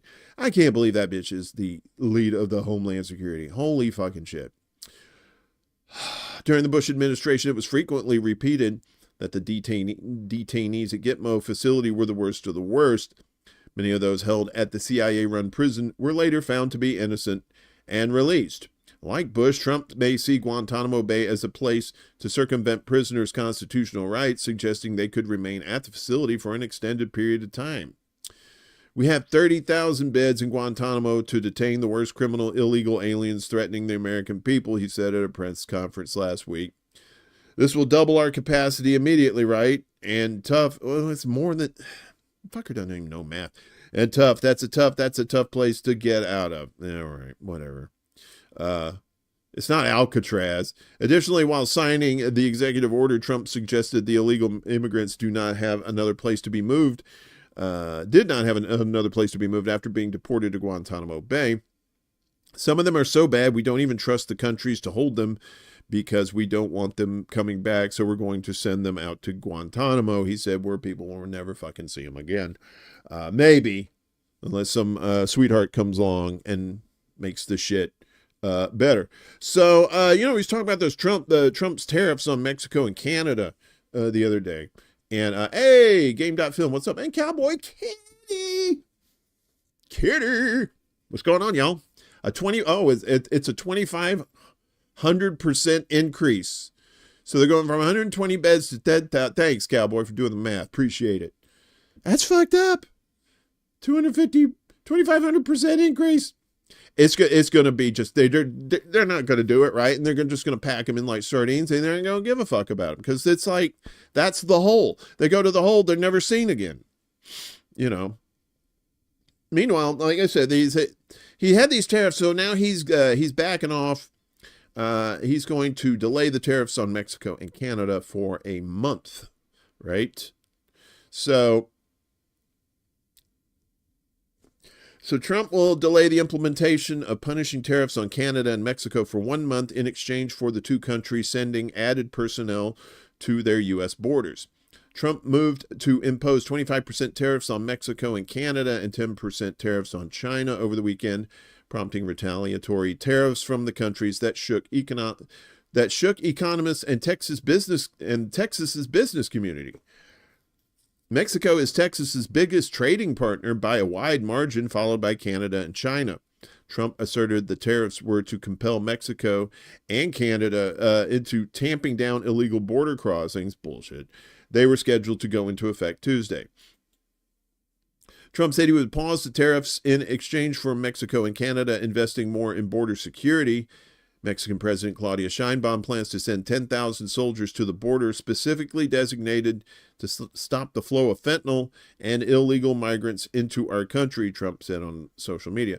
Canadian Prime Minister Justin Trudeau will implement a $1.3 billion border plan that includes 10,000 personnel on the border and several moose, a plan Canada has announced last year, and creates a fentanyl czar. That was my nickname in college. To tackle drugs entering the United States. Trudeau also plans a task force with the U.S. to target cross-border criminal organizations and a $200 million intelligence operation focused on organized crime and fentanyl. Sheinbaum said the U.S. also committed to working toward ending arms trafficking into Mexico, a longtime priority for the Mexican government. Well, that's the CIA, isn't it? Doesn't the CIA... It's the CIA giving it.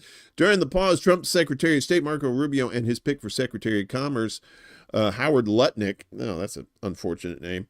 At least it's not Nutlick. Seriously, if you exchange the L and the N, if you swap them around, it's Nutlick. I'm sorry, I'm 13 years old. I don't give a fuck. I'm just telling you, I'm seeing that as Nutlick. So Nutlick will negotiate with their North American counterparts to find a lasting trade and security agreement. The U.S. Senate has not yet confirmed Nutlick's nomination. He faces a vote in the Senate Commerce Committee on Wednesday. It's a Trump appointee. I'm pretty sure he's trash, so let's call him Nutlick. Who cares? I look forward to participating in those negotiations with President Sheinbaum as we attempt to achieve a deal between our two countries, Trump posted on social media. As president, it's my responsibility to ensure the safety of all Americans, and I am doing just that. They all got guns. Why do you need safety? I'm very pleased with this initial outcome, and the tariffs announced on Saturday will be paused for a 30-day period to see whether or not final economic deal with Canada can be structured. Fairness for all, Trump continued in a social media post later Monday, and then he ate a hamburger. Trump and Sheinbaum announced the delay on tariffs between the U.S. and Mexico on Monday morning. The delay on tariffs against Canada followed a call between Trump and Trudeau on Monday afternoon. Democrats denounced the entire exercise as betting the nation's economy for political theater. Mexico has already been sending its military to the border, said Senator Ron Wyden of Oregon, the highest-ranking Democrat on the Senate Finance Committee. Mexico threw out a number knowing that all Donald Trump really wanted was a headline. Texas is the biggest exporting state in the country, sending over $129 billion in goods to Mexico in 2023. Even many of Trump's supporters in Texas who praised him for his tax cuts and freer regulatory agenda warned that tariffs would be punishing on the state's economy. Tariffs particularly increase the inflation as importers increase prices for consumers to make up for lost profits. The average cost increase could be $1,250 per household, according to an estimate by the Budget Lab at Yale University. They have a budget lab? Really? What do you do in a budget lab? Do they have like Bunsen burners? Do you have like beakers? Do you create budgets in a... I don't know how that works. With middle-class households about 3 times as impacted as upper-income households. Nutlick. The economic evidence is clear, said Ernie Tedeschi, director of economics at Yale's Budget Lab. Tariffs are a tax, and they are a tax that are ultimately paid by Americans. Exactly. What's up, Choosy? I ain't seen you in a minute. Where you been? Good to see you, Choose. The globalized nature of the supply chain means goods often cross borders multiple times before they reach their final consumers, potentially increasing tariffs even further. Both Sheinbaum and Trudeau had blasted the tariffs as a historic betrayal of the long-standing friendship between the U.S. and its North American neighbors. Problems are not resolved by imposing tariffs, but by talking and dialogue, and we did in recent weeks with your State Department to address the phenomenon of migration, Sheinbaum wrote in Spanish in a social media post on Saturday. Tariffs against Canada will put your jobs at risk, potentially shutting down American auto assembly plants and other manufacturing facilities. Trudeau said in a news conference Saturday, speaking directly to Americans. If President Trump wants to usher in a new golden age for the United States, the better path is to partner with Canada, not to punish us. I said A. Canada's retaliatory tariffs, which are also set to go into effect, were also set to go into effect yesterday, would have targeted specific goods and industries as opposed to all imports as Trump's tariffs do. They appear to target industries focused in states that support Trump. Governor Greg Abbott made clear he would not back down support for Trump in light of Canadian tariffs, posting Saturday on social media, "His cock is always in my ass." No, wait a minute. Careful, Trudeau. The Texas economy is larger than Canada's, and we're not afraid to use it. What a piece of shit. I hate Greg Abbott. He's just a fucking asshole. Trump invoked the tariffs under the International Emergency Economic Powers Act, a 1977 law that allows the president to directly impose tariffs in the event of an unusual and extraordinary threat. Trump declared during his inaugural speech that border crossings constitute a national emergency. Mexico and Canada are among the U.S. closest trading allies. Trump negotiated a renewed free trade agreement with the two countries in his first term, dubbed the U.S.-Mexico-Canada Agreement, or USMCA. It's fun to stay there. I've heard it's fun to stay at the USMCA. It's fun to stay at the USMCA. We got Canada things. We got Mexico too. Free trade. Whoa, hello. What is going on? You start singing and then all hell breaks loose. I'm sorry, I can't get that song out of my head now. Free trade advocates asserted that by imposing tariffs, he was going against the favorable trade environment in his own administration. His own administration had negotiated. USMCA, body, can you feel your body? Negotiated by President Trump, is the best trade deal ever, the Texas Association of Business, or TAB, said in a statement. This landmark agreement has fueled record-breaking trade and job growth in Texas. In 2023 alone, Texas exported over $491 billion in goods. Mexico and Canada accounted for over half of it. Tariffs threaten this success. Instead of disrupting trade, we should double down on USMCA's benefits, modernizing infrastructure, securing supply chains, and keeping Texas as North America's trade powerhouse. Yeah, USCIA, that's it. Tariffs would directly impact some of Texas's biggest industries, including energy and agriculture. About 60% of crude imports to the U.S. originate in Canada, according to Energy Information Administration. Texas contains roughly a third of the U.S.'s refining capacity, transforming crude oil into fuels and other petroleum-based products. Trump did offer a carve-out for Canadian energy imports, taxing them at 10% instead of 25%. The imposition of tariffs on Canadian energy is a drastic shift from Trump's fierce defense of the Keystone XL pipeline, an abandoned infrastructure project that would have connected Canadian crude to U.S. refineries, and probably fucked up a lot of land along the way. Representatives of Texas's agriculture sector asserted that tariffs could increase costs on an industry already squeezed by shrinking margins. Tariffs could also prompt overseas consumers to seek alternative markets, such as Brazil.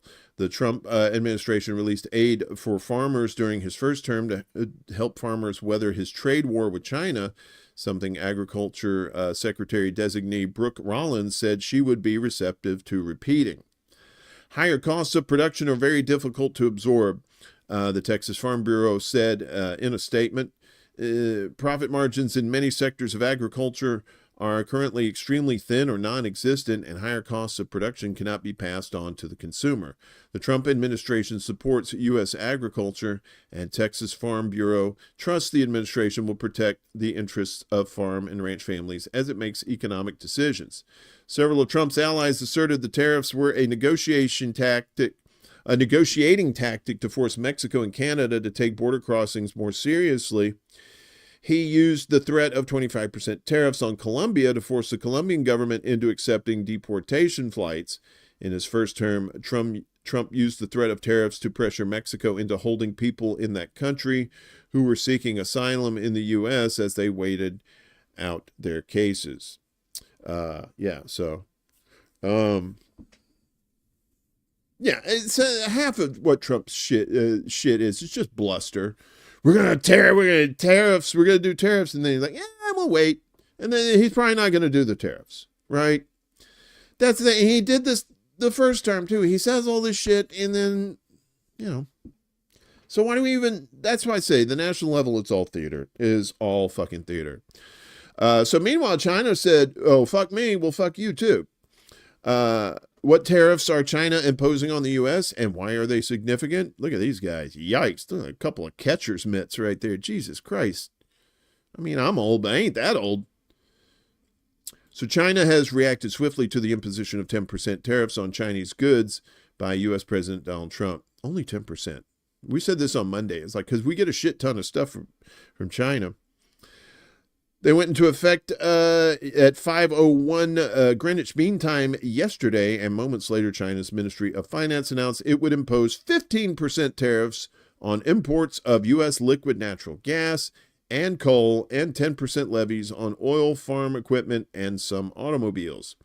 In addition, China's Ministry of Commerce and its General Administration of Customs said Beijing will begin imposing export controls on some rare earth minerals and metals central to the booming U.S. tech industry and its green energy industry. China also announced measures against some U.S. businesses. China set Monday as the start date for its economic countermeasures, even though it has already been hit by U.S. tariffs. Trump is expected to speak by phone with Chinese President Xi Jinping sometime this week. During Trump's first term as president, China and the U.S. also waged economic warfare in the form of tit-for-tat tariffs, giggity, that upended the global economy. This time, Trump said he imposed tariffs on China over its role in the flow of fentanyl, a powerful synthetic opioid in the U.S. So what are the implications of China's tariffs against the U.S., and what can the example of similar moves by Trump against Mexico and Canada tell us about the potential fallout of China's rebuttal? So, let me just read through this real quick. In addition to a charge of ignoring the flow of fentanyl into the U.S., he also accused the two neighboring nations of not doing enough for undocumented migration to the U.S. The rhetoric and threats from the leaders of all three countries escalated until Monday when Trump had calls with both Trudeau and Sheinbaum, after which he announced that he had agreed to a 30-day pause before the tariffs would go into effect. Yeah, he heard Canadian and Mexico said, well, we're going to do tariffs too. And he's like, no. Well, only we can do tariffs. And they're like, no, bitch, we're going to do tariffs too.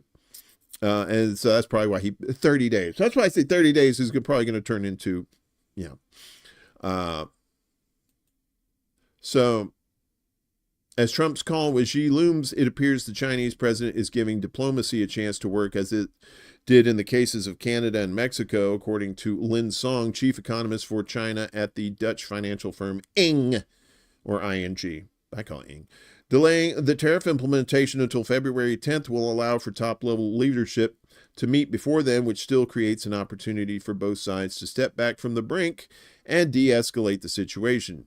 But Julian Chase, a professor at City University of Hong Kong who specializes in international economic law, said that much will depend on the U.S. and how Trump views China's decision to threaten retaliatory tariffs. If Trump sees this as a direct challenge, his administration could respond with additional trade restrictions. This would intensify the conflict, he said. So what does China threaten to do? If diplomacy fails and China, the world's largest consumer of energy, follows through on its threats to retaliate, the U.S. will be hit with tariffs on its liquid natural gas, coal, and crude oil in what Song called a reasonably measured response. China's anti-monopoly regulator also announced investigations into Alphabet's Google, while including PVH Corp., the holding company for brands including Calvin Klein, and biotechnology company Illumina, on a list of potential companies that could be targeted with sanctions. You can sanction Calvin Klein. Do they even sell Calvin Kleins anymore? Electric trucks imported from the U.S. will also be hit with a 10% tariff, potentially impacting Trump ally Elon Musk's Tesla, which has been promoting its electric trucks in China. China's move to curb the export of critical minerals and metals used in things like electronics, military equipment, and solar panels comes at a time when Beijing is strengthening its dominance over the mining and processing of these minerals. The new controls, which came into effect immediately and are not subject to Monday's deadline, cover the metals tungsten, tellurium, bismuth, indium, and molybdenum, and their related products. China's Commerce Ministry said this measure was to safeguard national security interests, security being the key in all of these things that's going on. While the controls stop short of an outright ban, exports are likely to drop sharply as companies scramble to get exports licenses, a process that takes roughly 6 weeks. It's not clear whether U.S. importers will qualify for licenses. It's a response with equal magnitude, but in a different way than in 2018. Gary Ng, a senior economist with the investment bank Natixis in Hong Kong, told Al Jazeera, referring to the tariff war the two countries engaged in during Trump's 2017 to 2021 first term. This time, it is a mix of tariffs on targeted products, export control, and restrictions on market access. It means China is using its role as one of the world's largest markets and producers to bargain with the U.S. So what is the potential fallout of China's response? China's moves against U.S. imports target a relatively small percentage of total goods it brings in from the U.S., Song said, adding that ING's initial calculations put this number at 10 to 12% based on 2024 data. The U.S. is a relatively small source of crude oil for China, accounting for 1.7% of its imports last year and worth about $6 billion. It imported an average of 230,540 barrels per day from the U.S. in 2024, a 52% decline from the same period in 2023. About 5.4% of China's liquid natural gas imports come from the U.S., totaling 4.16 million tons last year and worth $2.41 billion, customs data show. China bought about 10% of U.S. liquid natural gas exports last year. These LNG purchases, however, are nearly double what they were in 2018, the last time the U.S. and China went toe-to-toe in a trade war. The U.S. is not a major source of coal for China. Only 6.4% of U.S. coal goes to China, U.S. export data showed. The materials Beijing has put export restrictions on have the potential to hit the U.S. harder. Tungsten is used in the production of things such as artillery shells, armor plating, and cutting tools because of its extreme hardness. Giggity. About 60% of tungsten consumed by the U.S. goes towards tungsten carbide, which is used in construction, metalworking, and oil and gas drilling. China produced roughly 80% of the global supply in 2023. Also on this list are indium, critical in the production of phone and TV screens, and tellurium, bismuth, and molybdenum, essential to things like metalworking. Molybdenum. Why do fucking scientists? Why do you gotta name shit like that? China is one of the world's leading producers of all these materials, setting the U.S. tech and clean energy sectors up for pain. Well, hello there. Good morning, Miss DJ Electra. How you doing? Good to see you. Is this a crossover episode? I'm just kidding. I watch your shows sometimes. You have the crazy Howard Stern shit on there. It's good to see you. When you see Casey, tell him I said hi and that I miss him. And I cry in my sleep because I know I'm not with him anymore. And it's a sad thing. No, you don't have to tell him that. He doesn't need to know that shit. Yeah. So meanwhile, down under, they're throwing shrimps on the Barbie instead of DeepSeek AI. I know that's a horrible transition, but I don't give a shit. Australia bans DeepSeek AI, that new Chinese thing, on government devices. So what's this? You can go away. All right. So the DeepSeek chatbot. Well, cool. I appreciate you. Thank you so much. I hope you have a lovely day, dear. All right. When's your next show? Let us know. Put the link in the chat. Pimp yourself out. It's cool. Be sure to be following them. Is it Hack Ride? Isn't that what the name of your? Is that the name of the channel? Put your shit in the thing there, DJ. Let everybody know. So the DeepSeek chatbot developed by a China-based startup has astounded industry insiders and upended. Well, wait a minute. Hang on just a second. Can I do this? I'm going to do this. Hang on a second. One moment, please.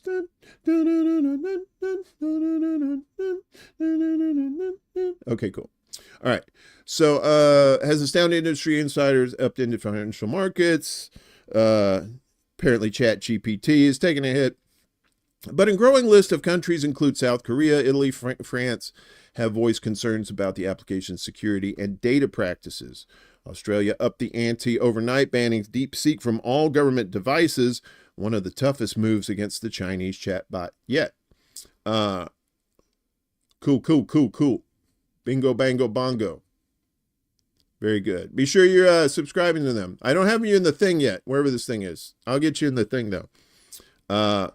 This is an action the government has taken on the advice of security agencies. It's absolutely not a symbolic move, said government cybersecurity envoy Andrew Charlton. We don't want to expose government systems to these applications. Risks included that uploaded information might not be kept private. Charlton told national broadcaster ABC, that's Australian Broadcasting Company, shrimp on the Barbie, and that applications such as DeepSeek may expose you to malware. China rejected those claims and said it opposed the politicization of economic, trade, and technological issues. The Chinese government has never and will never require enterprises or individuals to illegally collect or store data, its foreign ministry said in a statement. Australia's Home Affairs Department issued a directive to government employees overnight after considering threat and risk analysis. I have determined that the use of DeepSeek products, applications, and web services poses an unacceptable level of security risk to the Australian government, Department of Home Affairs Secretary Stephanie Foster said in the directive. As of Wednesday, all non-corporate Commonwealth entities must identify and remove all existing instances of DeepSeek products, applications, and web services on all Australian government systems and mobile devices, she added. The directive also required that access, use, or installation of DeepSeek products can be prevented across government systems and mobile devices. It has garnered bipartisan support among Australian politicians. In 2018, Australia banned Chinese telecommunications giant Huawei. Is it called Hawaii? I always read it, but I never say it. From its national 5G network, citing national security concerns. TikTok was banned from government devices in 2023 on the advice of Australian intelligence agencies. Cybersecurity researcher Dana McKay said DeepSeek posed a genuine risk.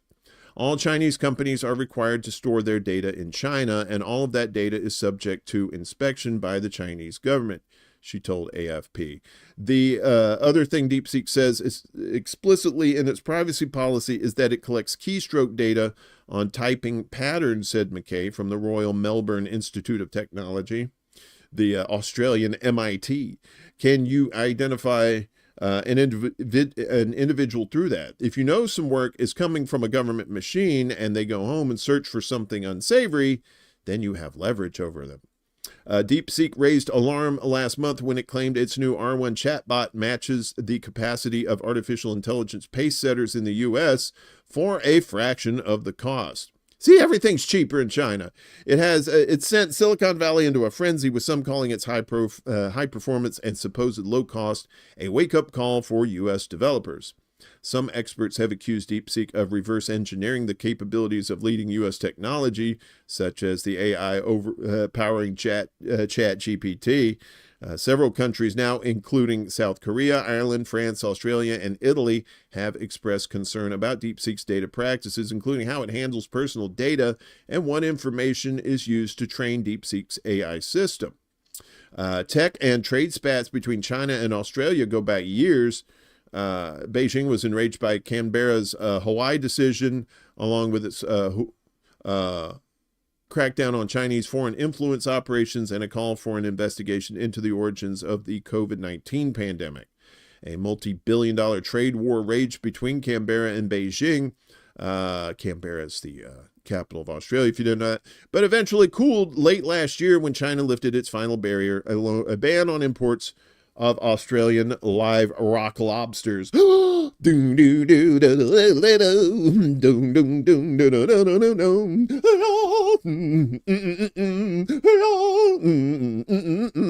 lobster. It had to be done. I'm sorry. Not sorry. Meanwhile, in the Democratic Republic of the Congo, we switch to Africa, and M23 rebels declare unilateral ceasefire in the war-torn East. Huawei? Is that how you say it, Yipper? Huawei? It's Huawei or the highway. You said you knew it.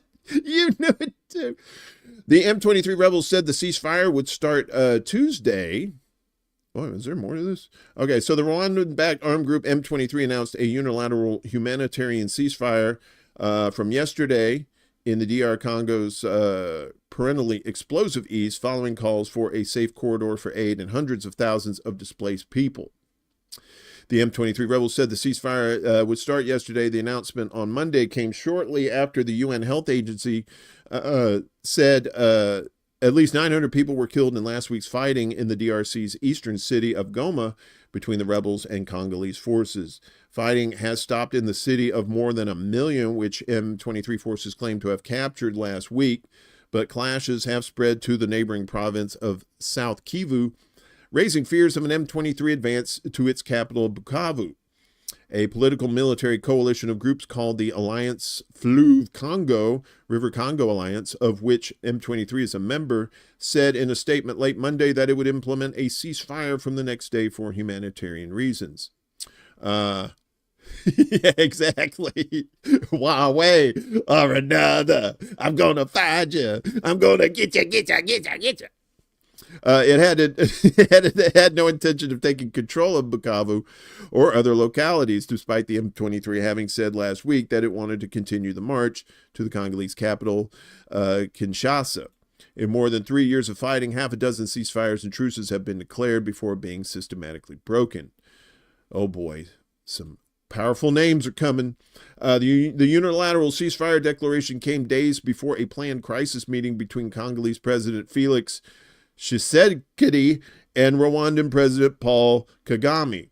The Kenyan presidency announced on Monday that Tshisekedi and Kagame would attend a joint extraordinary summit of the East African Community and the Southern African Development Community in the Tanzanian city of Dar es Salaam on Saturday. Amid fears of a regional conflagration, the 16-member countries of the Southern African Regional Organization had called on Friday for a joint summit with the eight countries of the East African Community, of which Rwanda is a member. A UN expert report said last year that Rwanda had up to 4,000 troops in the DRC seeking to profit from mining of minerals, and that Kigali has de facto control over the M23, with tensions spiraling. Tshisekedi had promised a vigorous military response and urged the international community to impose sanctions on Rwanda. In South Africa, President Cyril Ramaphosa vowed on Monday to continue providing support to the DRC in the face of nationwide calls to withdraw Pretoria's troops following the death of 14 South African soldiers. Most of those killed were part of an armed force sent to the eastern DRC in 2023 by the SADC bloc,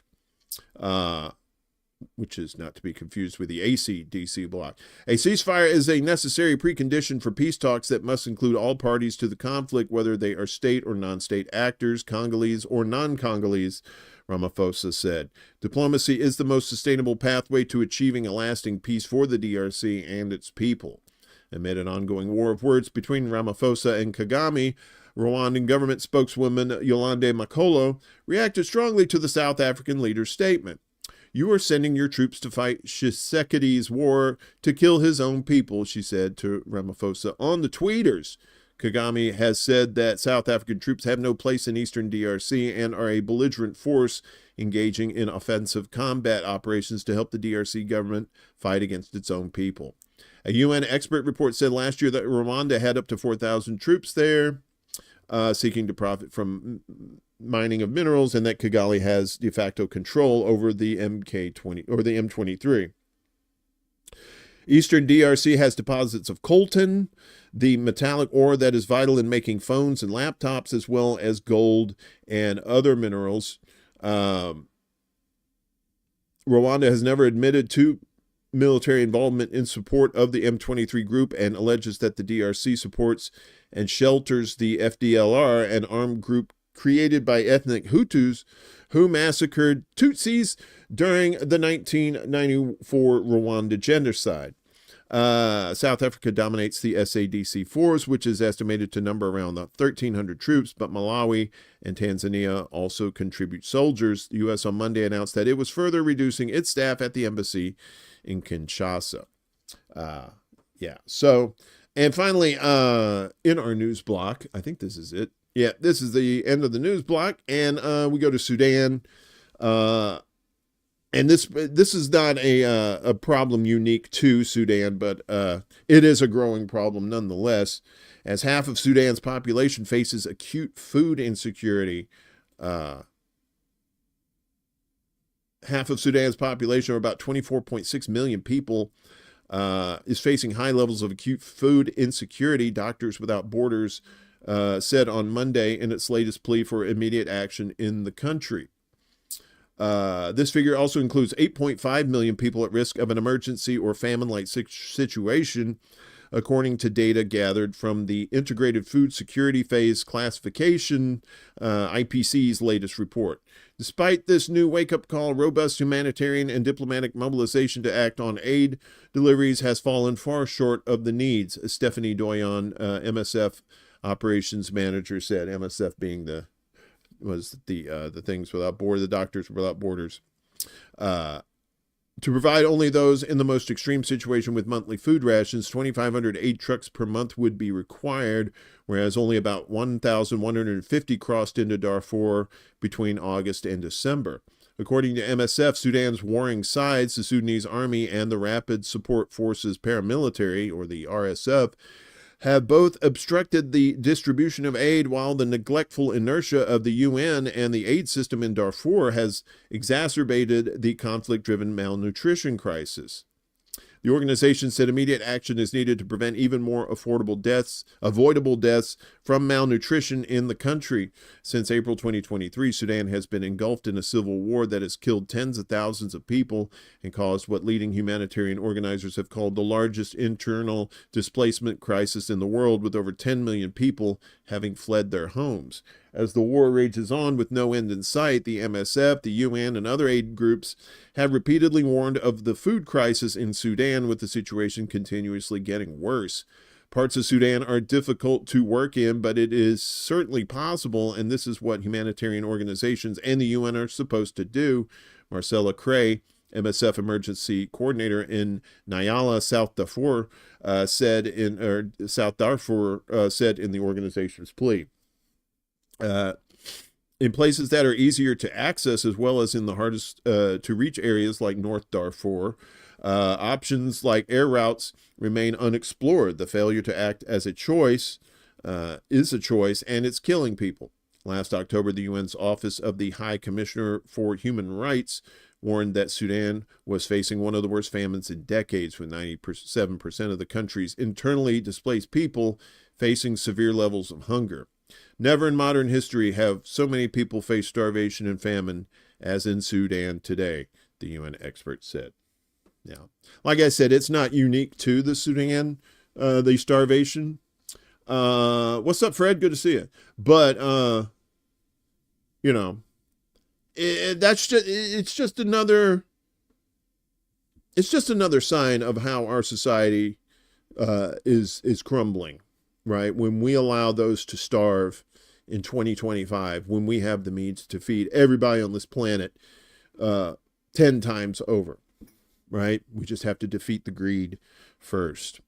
So we were talking about, anti-Semitism on college campuses and how these colleges are just Zionist cucks and are basically just shutting down dissent on these college campuses. Well, now, guess who's getting involved? The U.S. Education Department. Dun, dun, dun. Sharing of biased and False news has become all too common on social media. More alarming, some media outlets they are true without checking facts first. Unfortunately, some members of the media use their platforms to push their own personal bias and agenda to control exactly what people think. And this is extremely dangerous to our democracy. All right, so the U.S. Department of Education launches probe over alleged anti-Semitism at 5 universities. U.S. Education Department has launched probes into 5 universities for alleged anti-Semitism, according to Turkish outlet Anadolu Agency. In a statement on Monday, the department said that following U.S. President Donald Trump's executive order on combating anti-Semitism, it has launched investigations into 5 universities where widespread anti-Semitic harassment has been reported. Widespread being the bullshit word in there. These actions come in response to the explosion of anti-Semitism on U.S. campuses after the October 7th start of Israel's genocidal war on the Gaza Strip. The institutions being investigated include Columbia University, Northwestern University, Portland State, the University of Cal Berkeley, and the University of Minnesota Twin Cities, all of which saw pro-Palestine demonstrations. Too many universities have tolerated widespread anti-Semitic harassment and the illegal encampments that paralyzed campus life last year, Acting Assistant Secretary for Civil Rights Craig Traynor said, according to the statement, adding that the universities allegedly made astounding concessions to camps set up on the campuses in solidarity with Gaza. Yeah, the astounding concessions were cops with billy clubs knocking the shit out of people. In late January, Trump signed a presidential order, additional measures to combat anti-Semitism that opened the door to the deportation of students participating in demonstrations in support of Palestine. On April 16th last year, pro-Palestinian students at Columbia University staged a sit-in on the campus lawn and erected, a tent called the Gaza Solidarity Camp in protest of the school's continued financial investments in companies that support Israel's attacks on occupation of Gaza. On the second day of the protest, Chancellor Minouche Shafik requested the assistance of the NYPD to disperse the demonstrators, and police entered the campus and detained 108 students. On April 29th, after negotiations with the school administration reached an impasse, students entered the school's historic Hamilton Hall building, and a day later, at the request of the school administration, NYPD riot police intervened and evacuated the building. Police also dispersed the tent camp in the garden. After starting at Columbia, the pro-Palestine demonstrations spread to over 50 other universities in the country, where police detained more than 3,100 people, mostly students and faculty members. The protest came in response to Israel's genocidal war since October 7th, which in the months that followed have killed more than 47,000 Palestinians, most of them women and children, and injured over 111,000.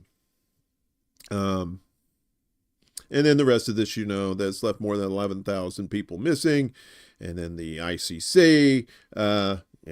So they're not going to stop cracking down on these protests on college campuses. That's not going to happen. As long as Zionism is embedded so deeply, so entrenched, it ain't going to happen. So we have to do something about Zionism. I don't know what to do. I'm open to suggestions. Meanwhile, U.S. Zionist charity issues death threat for questioning Israel's right to exist, because that's how brazen some of these assholes are. A leading American Zionist organization has issued a, quote, death threat against prominent Jewish commentator Peter Beinart following the publication of his New York Times article questioning Israel's right to exist. Betar US is an American nonprofit organization. It lost its charitable status in the UK in 2004 when the Charity Commission for England and Wales determined that it appeared to be in furtherance of a political purpose rather than a charitable purpose. The Zionist group was accused of issuing the death threat to Beinart in response to his New York Times article. So this says, we urge all Jews on the Upper West Side to give Peter Beinart a, what is it? I don't know what those things are. He's a traitor, a capo, and we must oppose him. All right. Here it is. So we urge all Jews on the Upper West Side to give Peter a, I don't know, what is that? It called Beinart a traitor, a capo who must be opposed. A page. Oh, these are pagers. Oh, I see. That's the death threat. Okay, so I understand. Let me go back up here. All right. So he says, we urge all Jews on the Upper West Side to give Peter Beinart a pager, in reference to the pagers going off in Lebanon, right? That's what these assholes do. You have a pager on you? They'll mention pager because they're fucking psychopaths. Come on here. And the pager emoji reference refers to Israel's deadly pager attack in Lebanon, is considered to signify a death threat. So the pagers mean a death threat. Oppose my ideas all you want, but when you urge people in my neighborhood to give me a pager in the wake of Israel's pager attack in Lebanon, that sounds like a death threat, Beinart responded on social media. The controversy stems from Beinart's recent New York Times article, which argues that states don't have a right to exist, people do. In it, he says that while American politicians routinely affirm Israel's right to exist, they don't speak this way about other countries. Using Britain as an example, he notes that if Scotland legally seceded or Brighton's abolished the monarchy, Britain as we know it would cease to exist, and American leaders would accept this transformation as legitimate because they believe states should be based on the consent of the governed, right? You would think. Of the 12 million people Israel governs within historic Palestine between the River Jordan and the Mediterranean Sea, half have not given their consent to be governed by the apartheid state. Beinart points to an inherent contradiction in U.S. foreign policy. While American leaders insist on Israel's right to exist, they regularly advocate for fundamental changes to other states' political systems if they fail to garner the consent of the population. He notes that U.S. policy routinely calls for regime change and transformation of states that fail to represent their people, citing examples like China and Iran, where American leaders have explicitly called for replacing existing political systems with more democratic alternatives. Emphasis mine. This, Beinart argues, demonstrates an underlying American principle that states must earn their legitimacy through proper representation of their citizens rather than having an intrinsic right to exist in any particular form. He suggests that Israel is exempted uniquely from this standard despite its discriminatory policies towards Palestine. Drawing on Jewish tradition, Beinart argues that the belief in the unconditional values of a Jewish state contradicts religious teachings.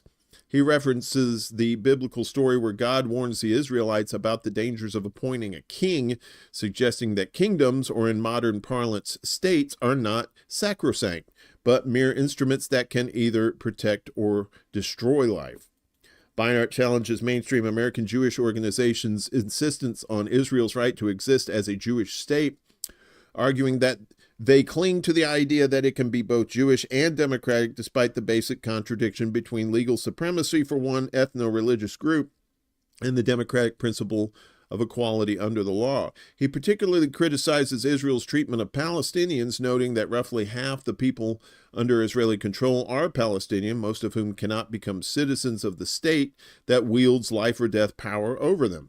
Even Palestinian citizens of Israel, he argues, face severe discrimination, citing the Jewish National Fund's control over land allocation as evidence.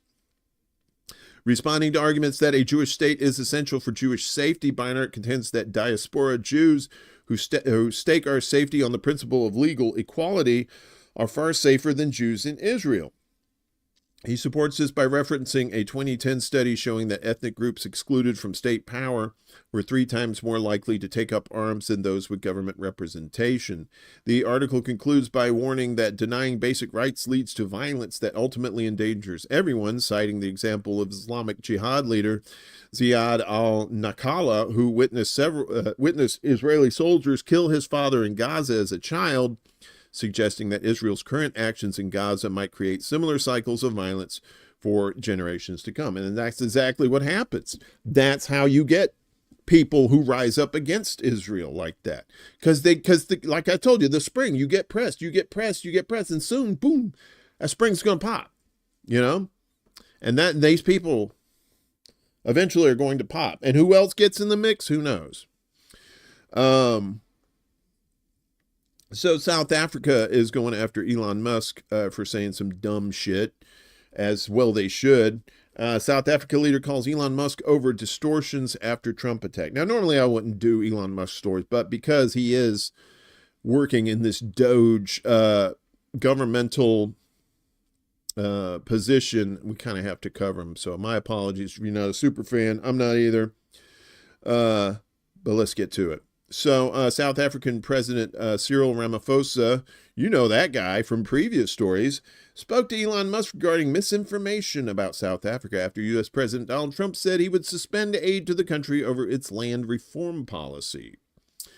South African-born billionaire Musk, who is close to Trump, waded into the dispute on Monday with a post on the tweeters accusing South Africa of having openly racist ownership laws suggesting white people were the victims. Because you know we are. All us white people. We're all victims.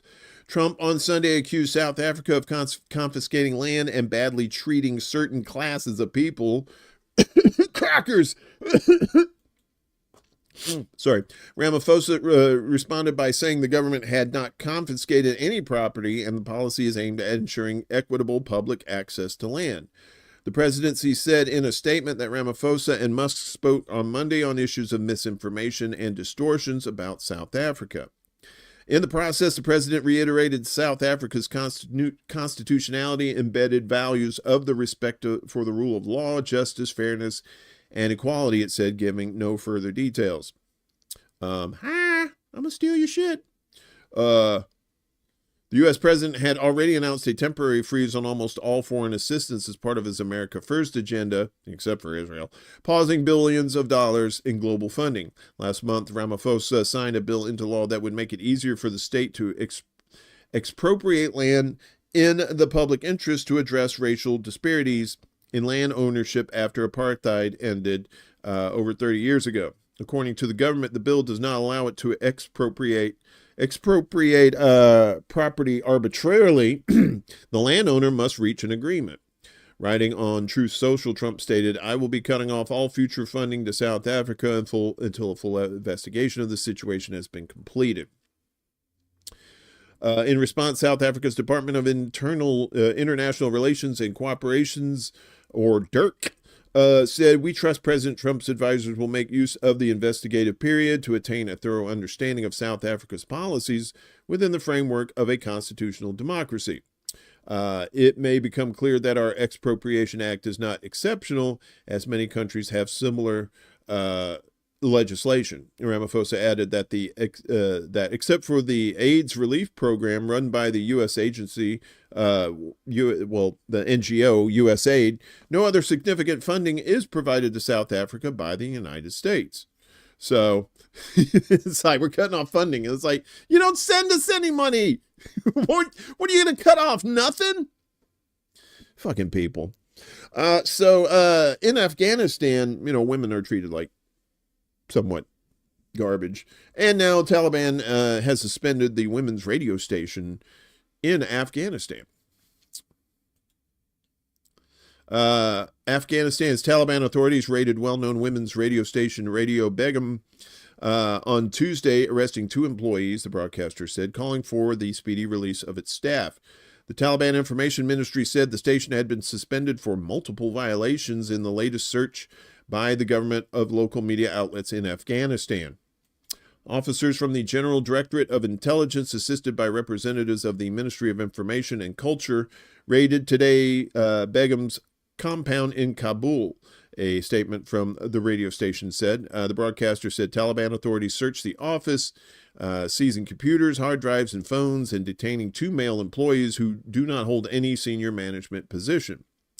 It said it would not provide further comment, fearing for the security of the detained employees, and asked that the authorities take care of our colleagues and release them as soon as possible. The Taliban Information Ministry said the station had been suspended in a statement on social media. The tweeters! Besides multiple violations, it was providing materials and programs to a TV station based abroad, it said, due to the violation of the broadcasting policy and improper use of the license from the ministry. The radio station was suspended today so that the related documents can be carefully evaluated and the final decision can be made. Radio Begum said it has never been involved in any political activity and was committed to serving the Afghan people, and more specifically, the Afghan women. Reporters Without Borders and posting on the tweeters demanding the ban to be lifted immediately. The Freedom of Information Watchdog says the Taliban authorities closed at least 12 media outlets last year alone. Radio Begum was founded on March 8th, International Women's Day 2021, 5 months before the Taliban swept to power, ousting the U.S.-backed government and implementing a strict interpretation of Islamic law. The Taliban authorities have imposed broad restrictions on women, squeezing them out of public life with rules the UN has labeled gender apartheid. Women have been barred from secondary school and university, as well as squeezed from certain types of work. The few women who still appear on TV channels are covered except for their eyes and hands. Many radio stations have ceased broadcasting women's voices. I wonder, this is going to sound insensitive, but do you have to wear a hijab if you're on the radio? Because they're not, I don't know. I'm just asking questions. Don't listen to me. Radio Begum's station staff had broadcast programming for women by women, including educational shows, book readings, and call-in counseling. Last year, Radio Begum's Swiss-Afghan founder Hamida Aman also launched a satellite television station, Begum TV, broadcasting educational programs from Paris to help Afghan girls and women continue their education. Thousands of videos covering the Afghan national curriculum have also been uploaded on a sister website available for free. In December last year, Taliban authorities shut down Afghan station Arezo TV and detained 7 employees. The Ministry for the Propagation of Virtue and Prevention of Vice, the PVPV, accused the channel of betraying Islamic values and being supported by media based outside the country, which have been heavily restricted and criticized by the Taliban authorities. And that's basically like a theocracy right there. So, actually, we had 2 stories about Musk, but this one is particularly petty, I think, on his part, and doesn't really make any sense, as Musk is slammed for claiming it's unlawful to publicly identify Doge personnel. Really? I don't think that's a thing. Self-described free speech absolutist Elon Musk, the billionaire leading U.S. presidential Donald Trump's new Department of Governmental Efficiency, claimed this week that revealing the names of people working for Doge is somehow illegal, provoking swift backlash from journalists and experts. Responding to Musk's Tuesday morning post on X, the social media platform the billionaire bought in 2022, which will always be called the tweeters, Washington Post reporter Jeff Stein challenged the claim that identifying individuals working for the government is unlawful and highlighted his hypocrisy. Quote, "It's illegal to publish the names of government workers," Stein wrote in part. What? Trump announced Doge and its leadership shortly after he won the November election, boosted by over $250 million from Musk, the richest person on earth. After the president returned to the White House for a second term last month, the Musk-led Presidential Advisory Commission quickly got to work on its agenda of cutting spending and regulations amid a flurry of lawsuits. The legal battles continue. On Monday, the Alliance for Retired Americans, the American Federation of Government Employees, and the Service Employees International Union, that's SEIU, sued to revoke Musk and Doge's access to a key government payment system provided by Trump's Treasury Secretary. Wired reported Tuesday that 2 federal employees are seeking a temporary restraining order as part of a class action lawsuit, accusing a group of Elon Musk's associates of allegedly operating an illegally connected server from the 5th floor of the U.S. Office of Personnel Management's headquarters. Wired on Sunday also identified 6 young men, all apparently between the ages of 19 and 24. according to public databases, their online presences, and other records who have little to no government experience and are now playing critical roles in Doge. The reporting named the following individuals: Akash Boba, that's a Star Wars character. Shut up. Edward Corstein, Luke Ferreter, Gautier, Cole Killian, Gavin Kleiger, and Ethan Shoutrin.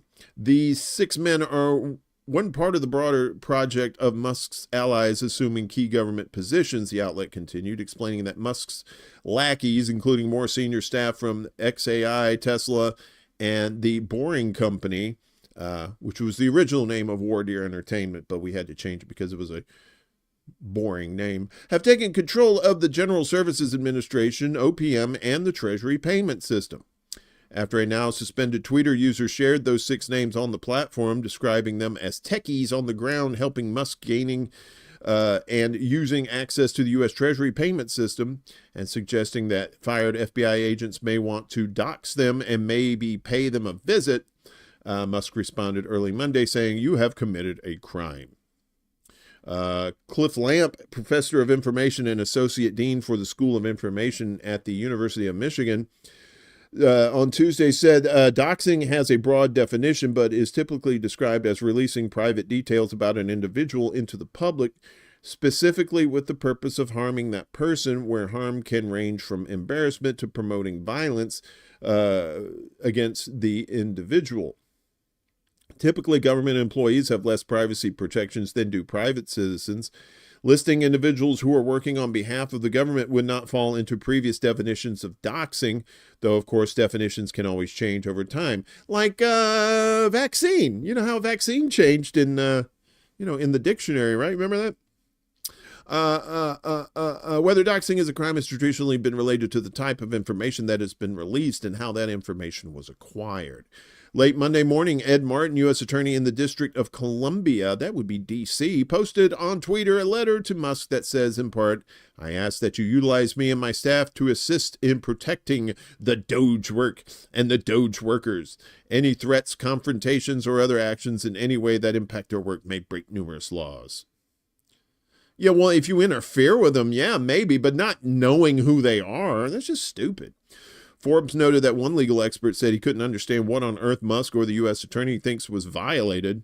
Less than 10 minutes after Martin's post, Musk said on Twitter Monday morning, "Time to confess, media reports saying that Doge has some of the world's best software engineers are in fact true." However, as the Daily Beast detailed Monday, he was wrong. Not all the group are even software engineers. 3 do not even have degrees, and one who does is trying to cash in on his new job by charging people to read his Substack entry, which boasts, "Why Doge? Why I gave up a 7-figure salary to save America." In a Monday evening statement on the official Twitter account for Martin's office, the U.S. attorney signaled that legal action may be coming. "Our initial review of the evidence presented to us indicates that certain individuals and or groups have committed acts that appear to violate the law in targeting Doge employees," Martin said. "We are in contact with the FBI and other law enforcement partners to proceed rapidly. We also have our prosecutors preparing." Musk then returned to his claim of illegal behavior after businessman and software engineer Mark Andreessen said on the tweeters Monday, "I'm so old I remember when doxing and threatening federal employees was considered bad," the Doge leader replied Tuesday. "It's against the law." Stein wasn't alone in calling out Musk's Tuesday morning post. White House speechwriter turned podcaster John Favreau said threatening anyone very bad, possibly against the law, depending on the threat. "Knowing the names of the people who work for us, the American taxpayers, is an entirely legal and appropriate expectation. This isn't one of your companies. This is our government. Understand?" And he's right. Yeah, it's a public employee. Listing them is not a crime. Chris Anderson, chair of the Democratic Party in Ohio's Mahoning County, responded, "Imagine being in charge of auditing the government and knowing so little about the government that you don't know that salaries of federal employees, what department they work for, and yes, their names are all public record. And not only that, there's an entire website for it. In fact, there are multiple. The Library of Congress has a web page that details sources for federal employee data, and there are some non-government NGO sites that compile it, such as federalpay.org, govsalaries.com, and openpayrolls.com. Just more bullshit, more distractions, more nonsense as, they start going after people. So that's our propaganda watch for today. How's everybody doing? We hanging in there? We're almost at the end. Don't worry. If you got something better to do, go for it. I understand. But we got a couple of kickers here for you. 28 degrees still. Here in Chicagoland. I hope it's warm where you're at. If not, I hope you have a heater, because not a lot of people have a heater. So my buddy Ed pushed this story to me today, and wow, this is crazy. This is where we're headed, folks. So this is our end of the show fun here. About 100,000 eggs were stolen from Pete and Jerry's Organics near Greencastle. This is in Pennsylvania, I believe. This is from the Echo Pilot. Pennsylvania State Police are investigating the theft of about $40,000 worth of eggs from an Antrim Township processor Saturday night. Approximately 100,000 eggs were stolen from the rear, of a distribution trailer at Pete and Jerry's Organics at 104 Commerce Avenue. The organic eggs have an approximate value of $40,000, police said. That was I did the math, and it's like $4.80 a carton. The investigation is continuing. The theft comes as anyone with the information is asked to call police at this number right here. If you see somebody got 100,000 eggs on that, y'all let us know. Thank you. The theft comes as the price of eggs is skyrocketing. Grocery shoppers in some parts of the country reported empty shelves over the weekend, according to USA Today. Under the U.S. Department of Agriculture's price outlook, egg prices are predicted to increase about 20% this year, compared with about 2.2% for overall food prices, USA Today reports. The USDA attributed the rise in egg costs to an outbreak of highly pathogenic avian influenza or bird flu, which has caused a strain in the supply. Yes. And finally, this morning, folks, I misread this wrong, and I thought that Scotland was banned in pussy, but apparently it's just they're not. Everything's fine because cats will not be banned in Scotland. The government confirms. We'll have no pussies living here, Highlander. Sorry. See, it's pussies because it's a cat. The Scottish government wants everyone to know it does not plan to ban cats.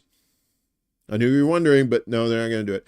First Minister John Swinney was forced to issue the statement after a report by independent experts branded felines a threat to Scotland's wildlife and suggested containment measures be considered to reduce the damage. The Scottish Animal Welfare Commission said cats kill at least 700 million birds and other animals each year in the UK.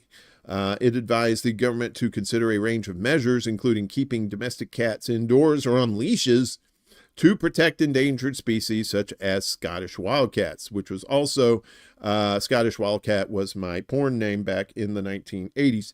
The report said cat containment measures could also include restrictions on introducing cats to households in vulnerable areas, interpreted by some as effectively a ban. The Scottish government said it would fully consider the recommendations. In a nation of animal lovers, the suggestion spawned alarming headlines. The Daily Mail reported fury as households in Scotland could be banned from getting a pet cat. Although, if I had been writing that, I would have said furry because it's a cat. Furry is... Okay. The Scottish Daily Express branded the idea a madcap scheme. And I love some madcap schemes. Yeah. Swinney, who heads Scotland's semi-autonomous Edinburgh-based government, spoke to journalists to defend the administration's pro-feline credentials. Whoa, go away. He said, let me clear this up today. The government's not going to be banning cats or restricting cats. We've no intention of doing so, and we will not be doing it, he said. Cats Protection, the UK's biggest cat charity, gave the idea of draconian containment measures short shrift. Short shrift? What the fuck is shrift? Or whatever. Saying pragmatic solutions like keeping cats indoors at dawn and dusk can balance the needs of domestic cats and wild animals. Scotland is a nation of cat lovers, said Alice Palumbo, the charity's advocacy and government relations officer for Scotland, with almost a quarter of households owning a feline pet.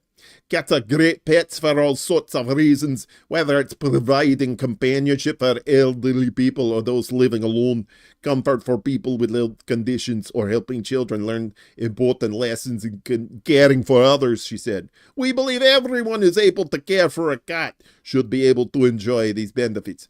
And, of course, if it's not Scottish, it's crap. Sorry. I think I've offended everybody. Furry is household. Yeah. See, furry. Anyway, I blame the sugar.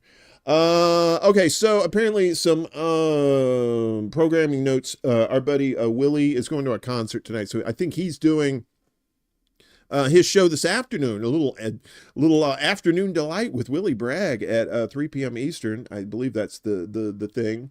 Tonight it's going to be and our buddy Kevin over at Black Bear News, I believe he's going to be on 2 p.m. Eastern for Black Bear News. And then tonight it's Around the World with Dee and Friends at 9 p.m. on YouTube. All those on YouTube, but then they have some of them are on Rockfin, some of them are on Twitch, some of them are on Facebook.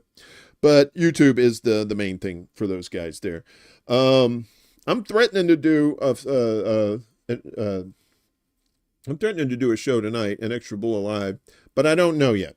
I may wait till Friday. I won't have a guest. I want to pick a topic that we can talk about with the chat, and we can all just like sit around and talk about it, and hopefully come up with some solutions and ideas and stuff like that. So that's what we're trying to do with these shows, and we're trying to inform you and try to have these constructive conversations with people and with our community too as well, you know. And we got some smart people that not only in the chat who watch these shows that, they're not very vocal in the chat, if at all. And, we like our lurkers. They're good people, too. So I appreciate everybody on YouTube and Rockfin and Rumble. And if you liked everything, if you're brand new, if you wouldn't mind, if you could like, share, and subscribe, do all that good stuff. We have donation links down below, too. If you want to become a Patreon member, you can do all that for $1 a month. Otherwise, we've got CashApp, Venmo. You want to hook us up, we really appreciate that. Otherwise, if you don't have the cash, like I said, if you could share out those links, that would really be helpful too. And yeah, so other than that, we're going to be, if you don't see me tonight, I'll see you on Friday morning. Same bat time, same bat channel, 11 a.m. Eastern, 10 a.m. Central, 9 a.m. Mountain Time, and 8 a.m. Pacific Time. Have a wonderful day, everybody. I appreciate you. Love each and every one of you. And, just keep an open mind. But don't be a sucker. Use your critical thinking skills. Oh, nice. Hey, Claudio Barra. Good to see you. Hey, I've not seen you around these parts, but you are more than welcome. Good to see you. Jamming. What are you, jamming with some cool cats tonight? Very nice. Very nice. Excellent. We like to see new people in the house. Other than that, watch out for the fuckery. It's everywhere. And, but we're here to take care of each other, inform each other, look out for each other. Because nobody else is going to do it, right? Right? All right, then. If not tonight, I'll see you Friday. Peace! This is City Alpha 5! Woo!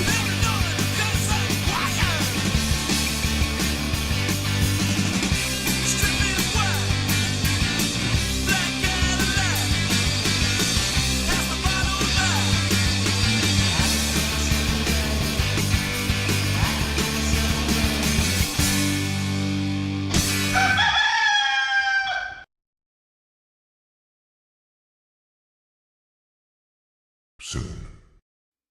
If it's not Scottish, it's crap. Where's me haggis?